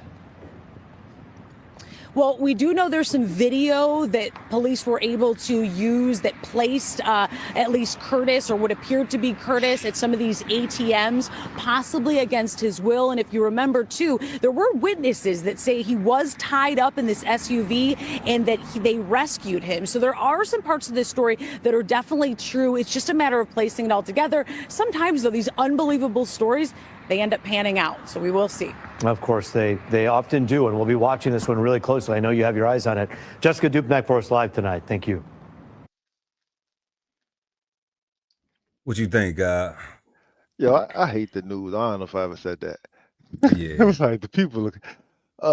So actually, he actually asked the question, or he ain't asked the question I wanted to speak on, but what he brought up was what I wanted to talk about. I don't understand stories like that, because I'm confused at this very moment if the YouTuber had anything to do with that. Shout out to MD Motivator. Right, like to no, me, no, he didn't have nothing to do with to that. I me don't think so. to me that story should have been something bad happened to the old man. And the FBI police are investigating or whatever. But to give me all this backstory, talk about $100,000 to introduce this other person, and then to say that there are some inconsistencies. Like, so if there's inconsistencies, why are you even telling me this story right now? Like, shut the hell up. Like, I don't want to know that. I don't want to know it. Like, because again, I don't know how to feel about like I don't know what I just watched. Well, and then my man gonna say at the end, hey, that's so you crazy. said there was some you said there was some inconsistencies. Would you tell us something about that, please? Like, there's an open investigation going on, and she specifically said that there were some inconsistencies that the feds got to investigate, and you want her to spill the beans on national TV and ruin the investigation so who can get away? I don't understand that shit at all. I hate real people TV shows except for this one. Like, It sounded like that though, didn't it? it was so weird, bro. I'm glad I'm not the only person who, when I watched it, interpreted it like that. Like, why did he just double down after she just asked him, after she just said that it's an ongoing investigation? Like, why was yeah, You like, know, come on.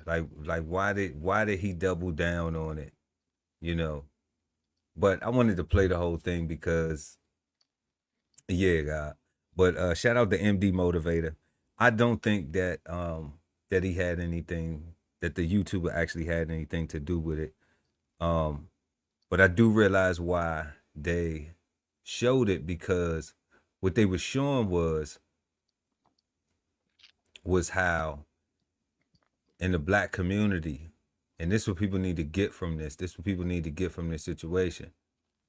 You seen that brother get that money. We seen that brother Cadillac truck burnt up. And they lined his ass up. Okay, now that brother didn't have no Cadillac truck before he got that 100 bands. Because he was going to go pawn his wedding ring to pay the light bill. Okay? So you ain't got no Escalade like that going to go pawn your ring to pay your light bill. Unless you just really on some nigga shit. like I don't even know what type of shit that is. Okay?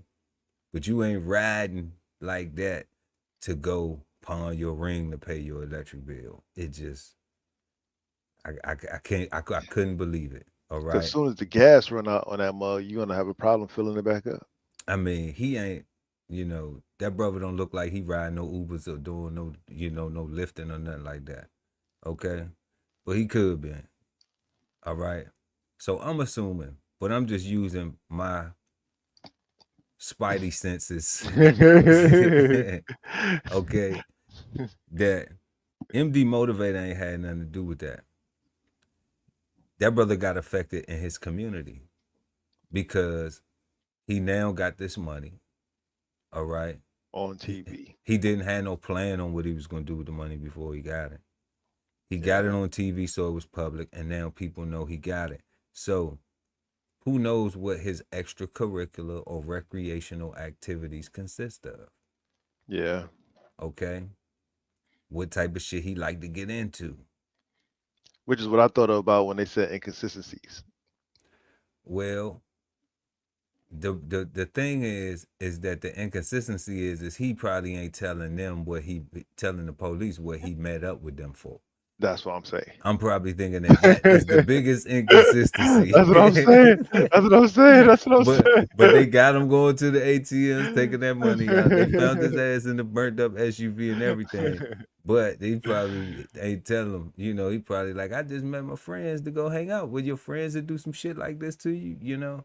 Your friends? Like, nah, like that's, nigga, you was trying to go buy some crack or something, some type of drugs or something. You was trying to have a good time with some money, maybe mess around with a lady or something, and you got lined up. And that's what happened. You know? Now, if he was going to go pawn a wedding ring, he ain't going to want to tell that story about going to go mess around with some little gal or something, because then the wife going to be like, what was you doing? Then he ain't gonna want to tell about no dope, because then the police gonna be like, well, you was buying dope. What you expect? See, you know what, God? Like, so I assumed because the guy was older that his wife had passed. They ain't tell us that part of the story. No, but see, that's what my head, because he was part of the wedding ring, though. I was Cause we would only be pawning the wedding ring. Nah, I'm just saying. Nah, if the wife had passed, no, God, nah, man, nah, you know, oh, I ain't man. putting nothing on Pop, whatever he is. Yeah, nah, that that's brother. I didn't even think about. I didn't even think about that fact that But I'm just saying, like, how else you get into, or else your friends is some fucked up individuals. Like, who you hanging around? Who you go to meet up, and then you get tied up, bruh. By them, probably. And then burnt though. They set his shit on fire. Like that's all the way hate. That's all the way hate, bro. That's all the way your life is in danger. And I'm saying, tell on them, Pop. Everybody snitching these days anyway. Right, but he don't want to tell on himself. Because there's some inconsistencies there. So get immunity first, and then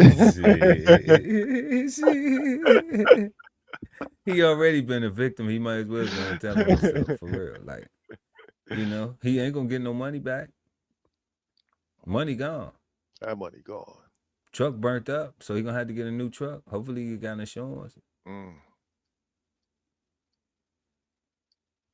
mean, that's just the reality of it. If the truck is new, like you say, the insurance might not have even kicked in yet. Well, I don't know what type of model it was, but if he was wide, I mean, to go get a brand new Escalade, I think a brand new Escalade gonna run you about 80, 90 bands. So I don't think he wouldn't spend this whole,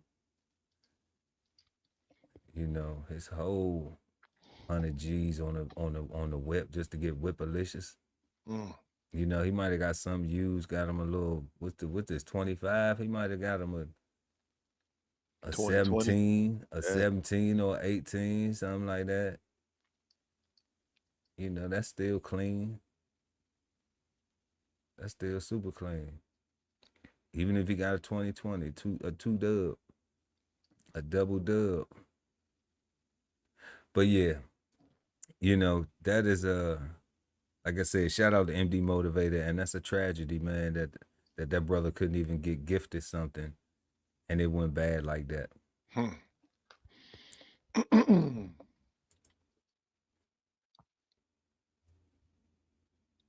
Hello, friends. Thanks for joining us at 10. I'm Elizabeth Vowell. A Baton Rouge man accused of raping a 4-year-old and exposing her to an STD is now behind bars. Tonight, the district attorney, Hiller Moore, says he's considering some of the toughest punishments possible, including the death penalty. Perry Robinson has more on this. Perry. Hey, Liz, the DA says this case is one of the most disturbing he has ever seen. He told me he's prepared to explore every legal option available, even ones that could spark some debate. Anthony Jokes, the Baton Rouge man accused of raping a 4-year-old child and exposing her to an STD, is behind bars tonight.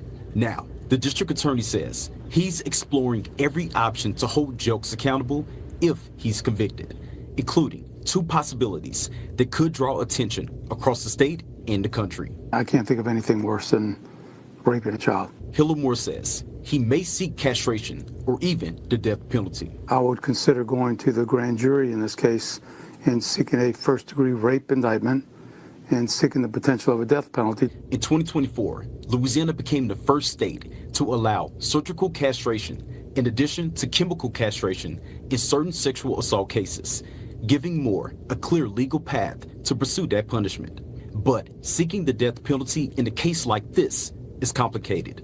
In 2008, the U.S. Supreme Court ruled the death penalty for crimes like rape or sexual assault, when the victim is not killed, is disproportionate and violates the 8th Amendment. Still, Moore says there is a statute still on the books in Louisiana that could allow him to make the case. We do follow, obviously, Supreme Court law, and we know that we would have to change a decision by the Supreme Court to do that. But again, depending on the facts, if they are appropriate, this is something that I would consider doing. Moore admits the idea may split public opinion. If the facts are there, I think the community would probably support that, although there surely be some that would disagree. I understand that completely. But we'll wait to see what the facts are. Moore says his office is still gathering evidence and reviewing the facts of the case. Liz, back to you. Okay.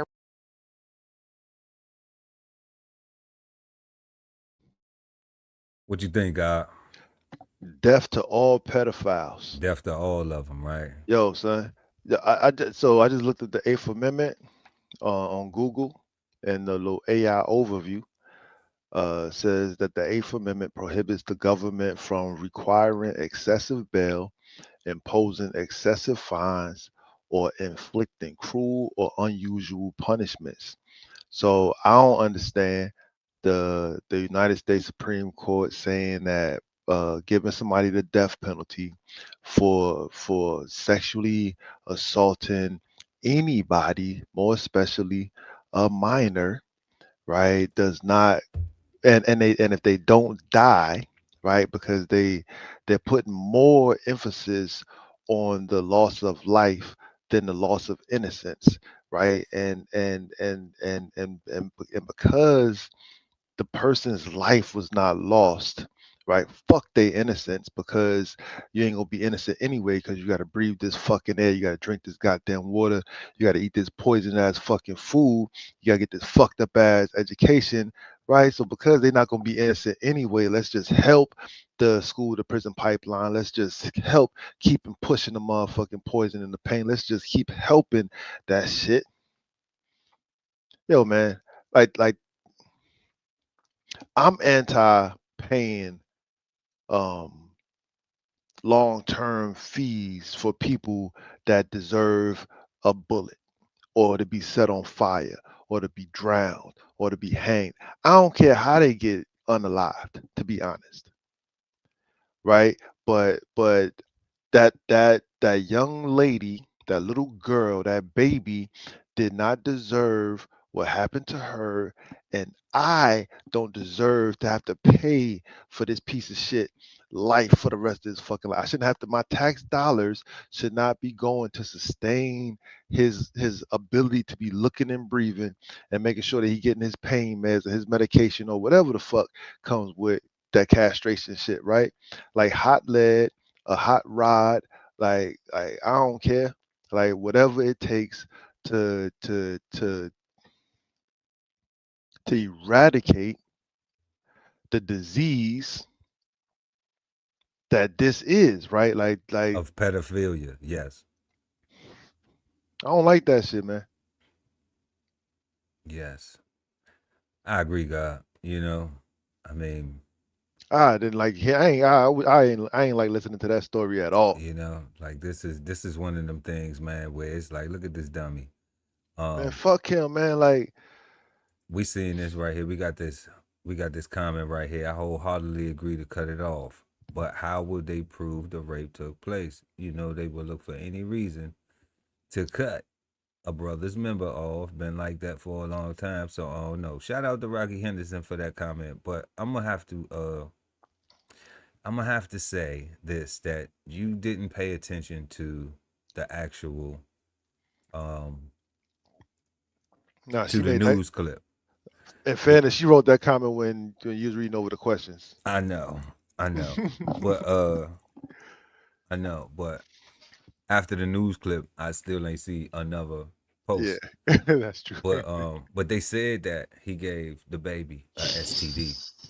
Okay, That's evidence. so that's enough proof right there. Yeah, man, they need to go ahead and just And I'm talking publicly, right? know. For no other reason than to, Hey, you say publicly, hey, yo, man, like, hey, yeah, cause why cause not? cause Don't do it. cause man, monster, man. Why not? Like they do in Mexico when they hang them over the thing with the when they hang them over the overpasses from a chain or something like that. I don't know, God. Like I just think When they cut their head off and just hang the body and shit.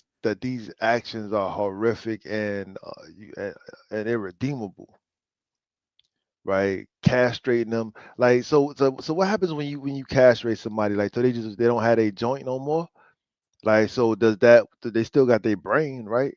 And what happens if they get mad at kids and, oh man, you're the reason why I'm like this now. Now they want to hurt the kids, or now they want to, oh man, get out of here with that. I ain't with I mean, none of that. it should be a easy fix. It should be. You did what? Oh It should yeah, be an easy fix. you gotta go, son.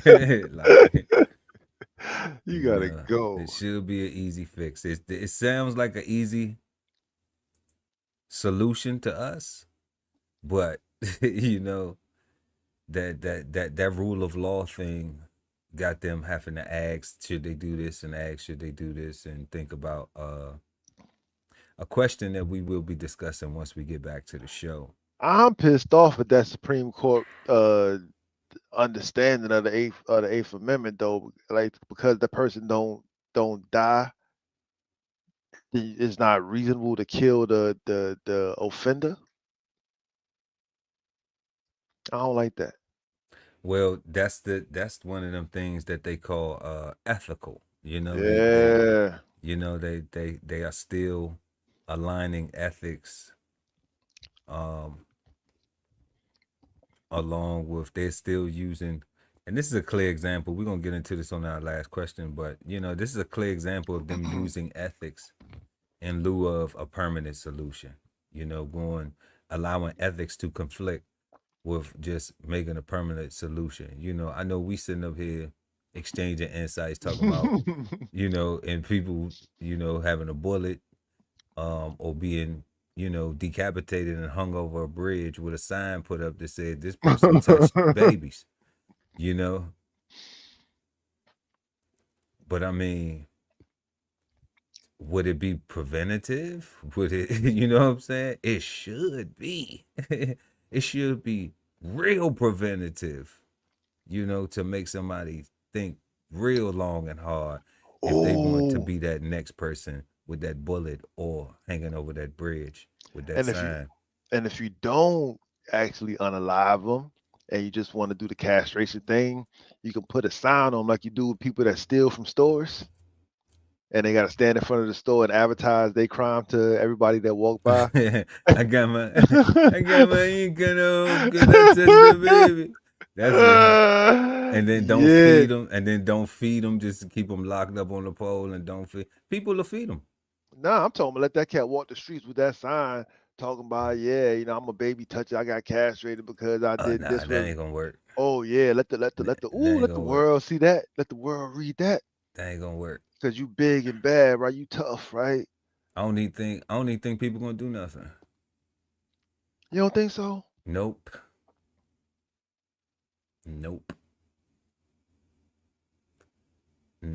I do not think people will do anything. Nope. But try to stay as far, but try to, make sure they stay away from them because they let sex offenders back out into the public who do things and where they live underneath bridges and stuff like that, you know? Yeah. And they just make them register.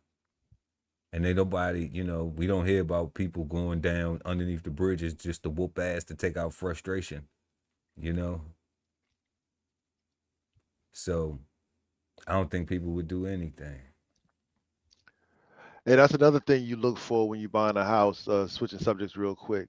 When you look in neighborhoods, look at Registered sex offenders. you look Hell at the yeah. registered sex offenders, right? You look at how close they are to your house, where they are in proximity to the stores that you like to frequent, that your kids might have to go to, just the Right. schools, because your neighbor may be one, and if you move into a house and then find out that your neighbor is a registered sex offender, I kind of think that's your fault more so than their fault. I like 100%. 100% if you waited till after you got in that house. You know. That's what I think. That you didn't go by there and try to meet somebody, try to, you know, prior to doing that, then you be upset. Oh, they a sex offender, blah, blah, blah. Like, you know, people will live with that. People will live with it, you know, to whisper. Yeah, it had something to talk about. Just to have some shit to talk about. You know? It's ridiculous. But they ain't gonna do shit. They wouldn't do shit. I don't believe it. You know? See, which is why I say you gotta unalive them. You gotta put them out of our misery one time. A solution, you know, like we say, is final. Yeah. Right? And it's an answer. And typically, if once you found the path to get that result, you can utilize that path again to get that same result. So I'm just like, if you want to put an end to it, then, you know, it's unfortunately, you know, this brother got to be the example. But I mean, they need to get him the fuck up out of here, man. Yep. So that concludes our flavor bombs. You've just been flavor bombed, and now back to our show. So if you just joining us, y'all, we've been smoking on the word solution tonight. Make sure to like and share this video. Also subscribe to the channel, hit the notification bell, so when we go live, you never miss an episode of Cigar Sundays Live. Don't forget, all the links are in the description. You can follow us on all social media platforms, and you can check out our merch in the links below and all the other accessories and wonderful things that we have for you. We appreciate y'all for that. So our third question this evening, smoking on the word solution, is: should a solution be measured by its effectiveness or by its ethical implications? And if y'all don't know what the word ethical is defined as, it's like your moral compass. You know, it's like things that you believe, that you subscribe to, you know, how you conduct yourself. And in relation to this question, our flavor bomb that we were just watching, that death penalty and the castration, you know, the castration thing is like, is it ethical? Is it morally right to remove the person's, you know, genitalia as a punishment? Is it morally right to kill them? You know, to unalive them, to ask for the death penalty as a punishment? Is it morally right? As humans, should we, you know, be trying to do that? Be trying to play God in that capacity? And that's what this question, you know, that's an example of something that you can wrap your mind around in asking, should a solution be measured by its effectiveness or its ethical implication? And you could just put any ethical situation in there, you know. So what you think, So I had an answer before you talked about broke down ethical implications, and I changed my answer. So what I say now is I think you need both, right? So should a solution be measured by the effectiveness or by the ethical implication? I would say both. So at first I was going to say clearly by the effectiveness, right? What works, what doesn't work. We keep the things that work, we discard the things that don't work, and we press, right? That's scientifical, that's logical, that's no emotion, right? Like you can that's considering everything, right? We're going to consider everything, and the things that don't apply in this situation, we're just going to discard and save them for later, right? That's a logical thing. But when you consider the ethical implications of it all, that matters because as an individual, you do have to live with your choices, right?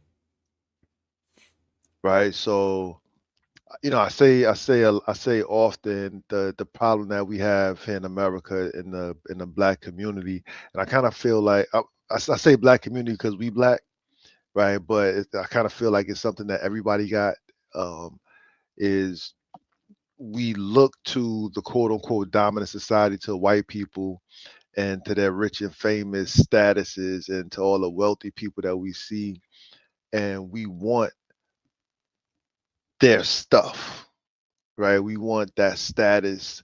We want the things that they have, but are oftentimes not willing to put in a tenth of the amount of work and effort and sacrifice that they have put in or are willing to put in moving forward to obtain and maintain those things, right?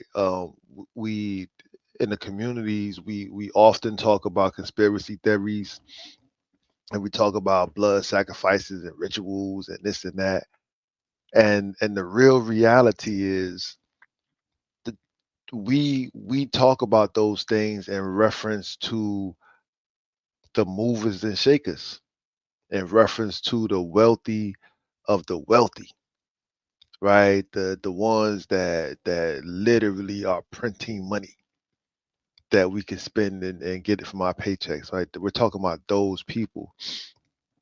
And if they were willing to quote unquote sacrifice their mother in order to get the position that they are in, the majority of people are not willing to do that once they learn that that is the requirement, right? Um, and even if they were to follow through with it, a lot of people wouldn't be able to live with it, right? Um, and so that's why I say I think you need both because it has to the process has to be logical. It has to make sense, right? You have to allow for consideration of of not all things, but of all information, and then allow yourself the time to discern what's valuable and what's noise, and discard the noise, keep what's valuable, turn the volume up on that, right? um and if you can listen to it in your headphones real loud and still get through your day, right, then you can live with it, right? It can is not encumbering, is not hindering anything. So I kind of think you need both a little bit to be fair to yourself, is what I think. No doubt. So you say should a solution be measured by its effectiveness or by its ethical implications? The guy Ali Dabu El at BK Soul Farm says, I think you need both. I think you need both. That's dope.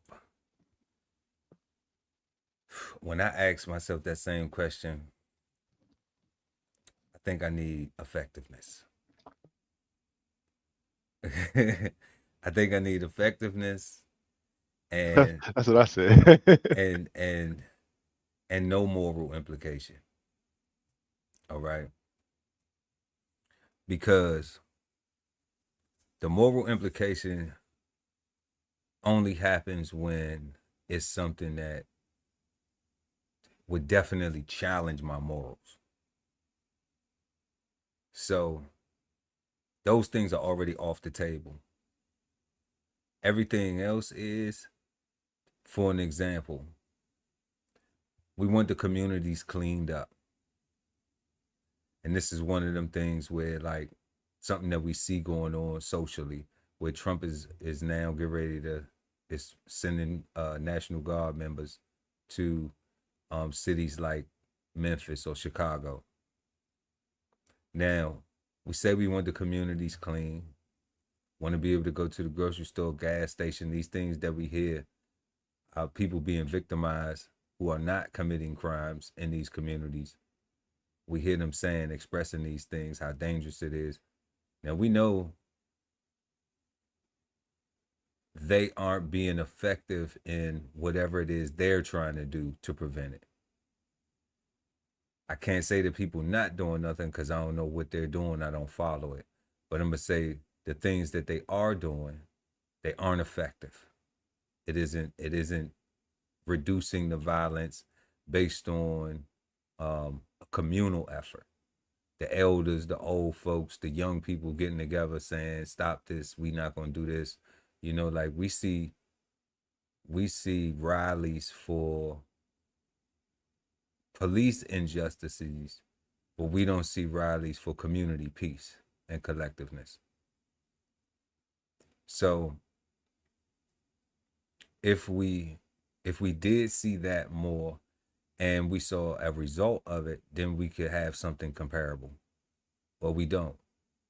So for this particular situation, I don't necessarily look at what Trump is doing from the ethical implications of it, where you hear people expressing, you know, what will people think? How will people feel about this, about that?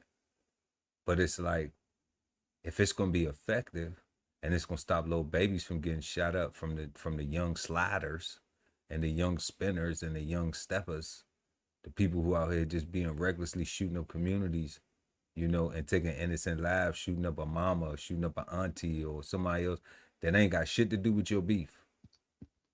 That ain't got nothing to do with the problem with the man or whoever, whatever words they using, you know, with your problem that you have, and other innocent people are being affected.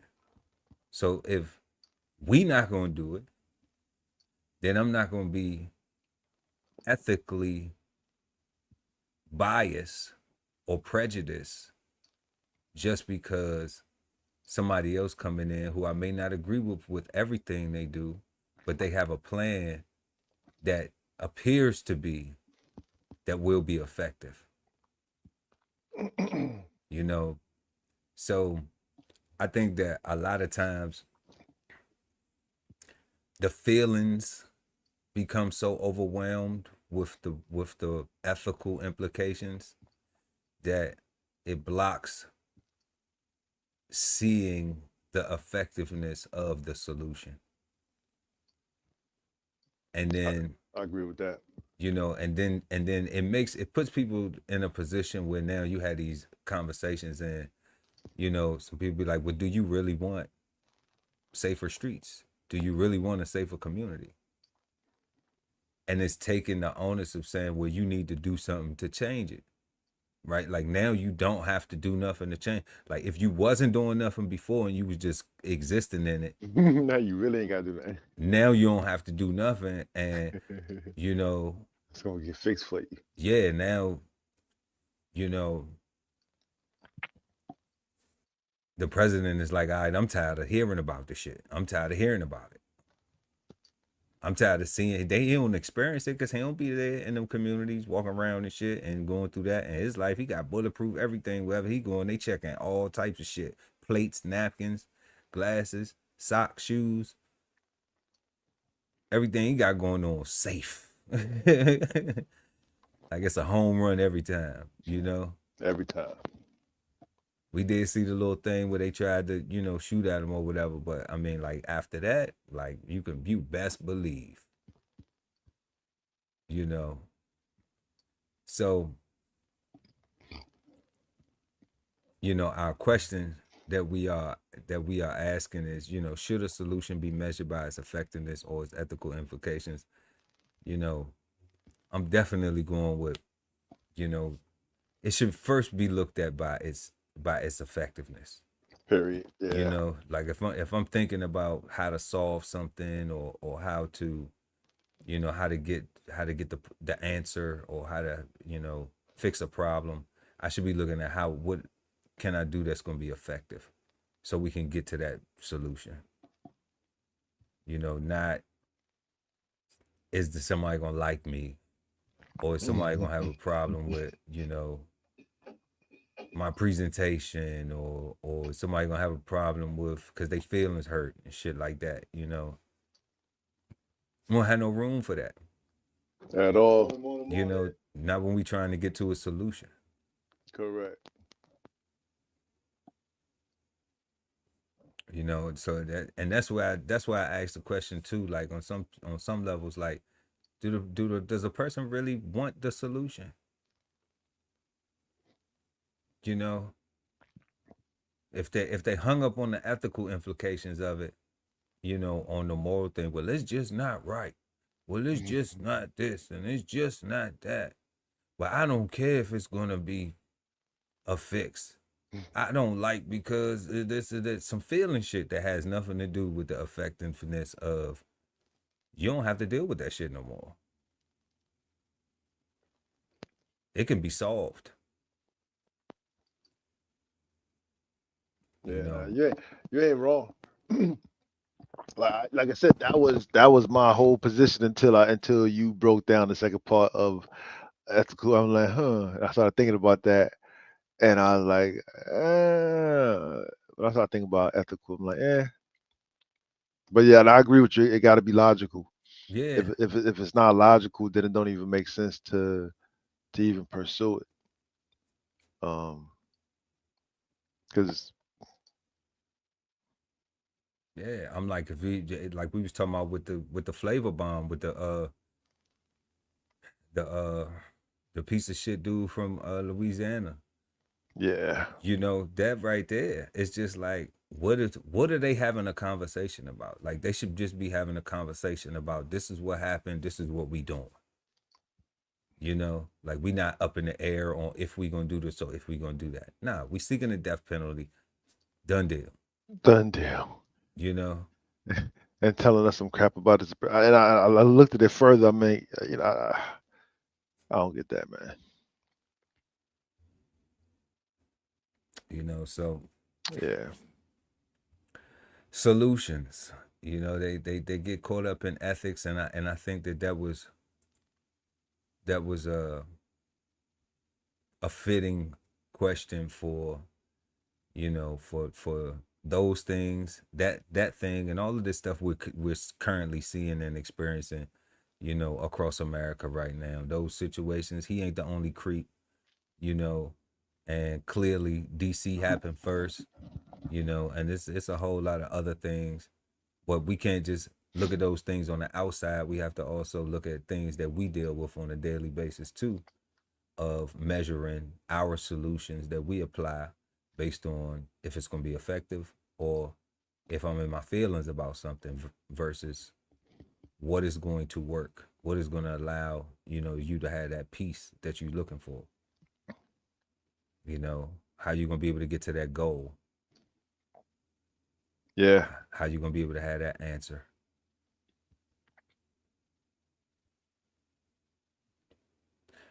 And again, multiple ways to the solution. There's multiple answers, right? You can do you can do long division, you can do short, like you can use a calculator, like you can use you can get to it however you got to get to it, whatever works for you. There's not one answer, but there is you got to go with what fits and what works for you. That's right. It's a measurement, guy. Right? Like you can't use like hey Pearl, what worked for Pearl was X, Y, and Z, but I'm like, all right, but am I in a position that Pearl's in to do exactly what Pearl did? Or am I in a different situation and I gotta do what I gotta do because of my situation? That's right. That's right. Yeah. And that's that whole measurement right there. That's that whole taking an account of the steps that need to be done, of how you need to add, Yeah. you know. So definitely, y'all, we have been smoking on the word solution this evening. Make sure to like and share this video. Also, subscribe to the channel, y'all. We really appreciate it. Hit that notification bell so you never miss an episode. Our first question tonight was, what do you think of when you hear the word solution? Let us know in the comment section. Our second question this evening was, how do biases affect the identification and implementation of a solution? Also, exchange your insights in the comment section. Let us know below. And our third question was, should a solution be measured by its effectiveness or by its ethical implications? And we exchange insights on that. Let us know also what you think in the comment section. We respond to everything, and we appreciate you exchanging your insights with us. Last but never least, always, our final question of the evening is the word solution bad, good, or misunderstood? The God Ali Dawood El at BK Soul Farm. Oh, this is an easy one for me. Solutions are good. Solutions are great. The more you eat them, the more you weigh, right? Right. Right. I don't think it's confusing. I don't think it's confused. I think the only thing that I think is confusing are people's desires. I think those are confusing, and them not knowing if they are truly desiring or desirous of a solution, right? Some people just want to be a part of the trend and a part of the crowd and want to be a part of the conversation, want to just want to have somebody else to talk to, and or just want to hear themselves talk because they want to know that they're alive. I'm not saying anything's wrong with any of that stuff. I mean, right now, I'm not saying. I'm like, if you ain't talking about the solution, what the fuck are we talking about? Like, exactly. You know, like, yeah. Right. So it's all solutions are all good, bro. All good. No doubt, God. Is solution bad, good, or misunderstood? I'm gonna go rock with the guy Ali Dawood El at BK Soul Farm and say that it's good. 100% good, great, fantastic, phenomenal. And it's nothing like solving a puzzle or accomplishing your goal, or being perplexed about a situation, being confused on it, and then you figuring it out and you accomplishing and you achieving and you just like, yeah, like there is a sense of reward with that you have personally, even if it does benefit others, in a group setting or whatever. But I do think, because of what you said, which was very, very valuable, was that individuals don't desire solution.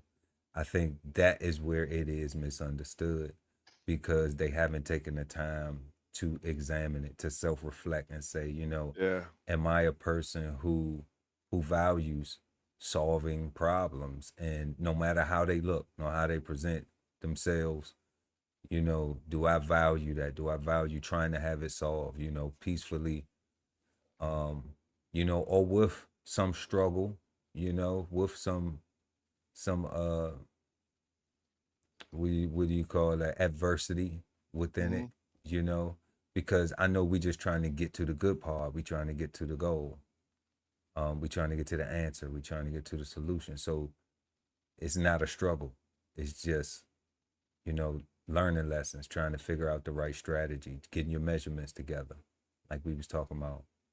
So definitely because of that, the lack of that desire is looking real misunderstood, because we have a society, you know, where people aren't solution based. You know, you have people wearing their solution based on their sleeve, like, oh, I'm solution based though.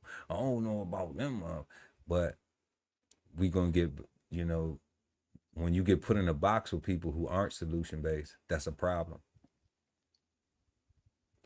and it creates this more division, this line of division, you know, where now you have to say like, hey, I'm not in that box over there. We doing this. This is where we are. So if more people would take on the mindset of being a solution based, we'll look good as a collective. We all look better together.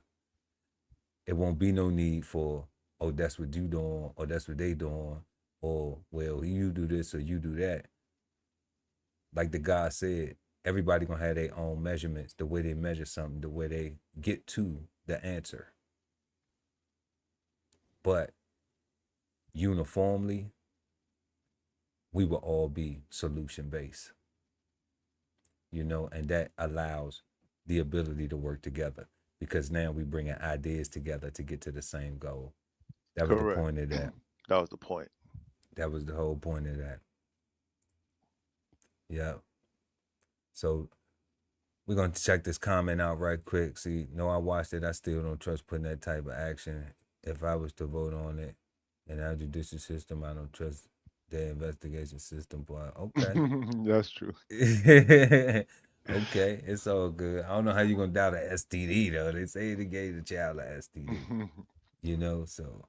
You know, you know, to that real quick, I'm so disgusted with that activity that I'm allowing for the mistakes, right? In hopes that it puts so much fear into the future that it don't happen no more, right? Like, you know, I don't like that, right? Like, cause once you put doubt on one, you got to put doubt on all. And then I can just imagine sitting there looking at this rat bastard with this creepy ass fucking stare and smile, talking about, yeah, prove it though. But can you prove it though? Can you prove it though? And I'm like, bitch, I just want to set you on fire right now, right? Yeah, like, man, go ahead and slit his throat. yeah, like I don't like that, right? Like, what we waiting on? what you waiting on, right? What we waiting on, and, man? and it's all because they play these games. That's what I'm like, man. Like, oh, that's what they got you on. Oh, hey, man. What they say, we don't know the time, we don't know the hour, we don't know when we going, but you gotta go, you gotta go. Because I couldn't imagine that. I couldn't imagine being the parent of that child. You know what I'm saying? Right. Like, and that's the reason why you hear me referring to unaliving them more than any reasonable, more than any ethical anything. In no ethical consideration. Unalive them, man. Set the example. You know, we don't need, this is something we don't need in our society. Now, they just shot that boy, you know, the YouTuber we was talking about earlier, because people disagree with shit he say. I say, hey, some people would disagree with what I say.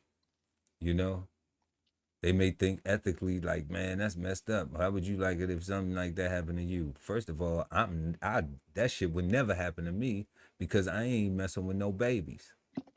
Okay? So don't even come at me like that, or put your shoe in I don't want to wear that motherfucker shoes. I want to burn that, but put them in them shoes and burn them in the same motherfucker shoes he had on. Okay. So that's why, like we won't even have that conversation. Yeah. But that was a hard video. But definitely I want to shout out everybody who pulled up. Shout out Rocky Henderson in the chat.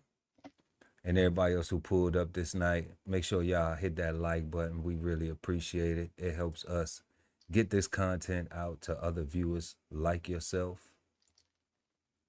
Also, the links are in the description. Make sure to follow us on all social media platforms at DBCHEFTV and at BK Soul Farm. And we want you all to have a peaceful, positive, and productive start to your week. Once again, thank you for tuning in, and we will see y'all next time right here on Cigar Sundays Live with myself, Chef Earl Pearl at DBCHEFTV, and the God, Ali, Dawood L, and BK Soul Farm. And we are the Cigarden Panel. Peace, God. Peace, God. This whole publication is all about going from nowhere to somewhere, right? Being able to stand on something so that you can travel in peace, right? So bksoulfarm.com, 1016 160 self-sustainability. Jump on a list and get yourself together, right? Because it is irresponsible to not even know what responsibility means. So get yourself together, food, clothing, and shelter, protection of that, support your interests, and live. Exchange insights Sundays at 8 p.m. East Coast time with the Cigarden Panel. Smoking on words like two big nerds. Hosted by DBCHEFTV and BK Soul Farm at Cigar Sundays on YouTube. Subscribe and hit the notification bell so when they go live, you never miss an episode of Cigar Sundays Live. Sign up for the newsletter and shop merch and clothing at www.dbcheftv.com.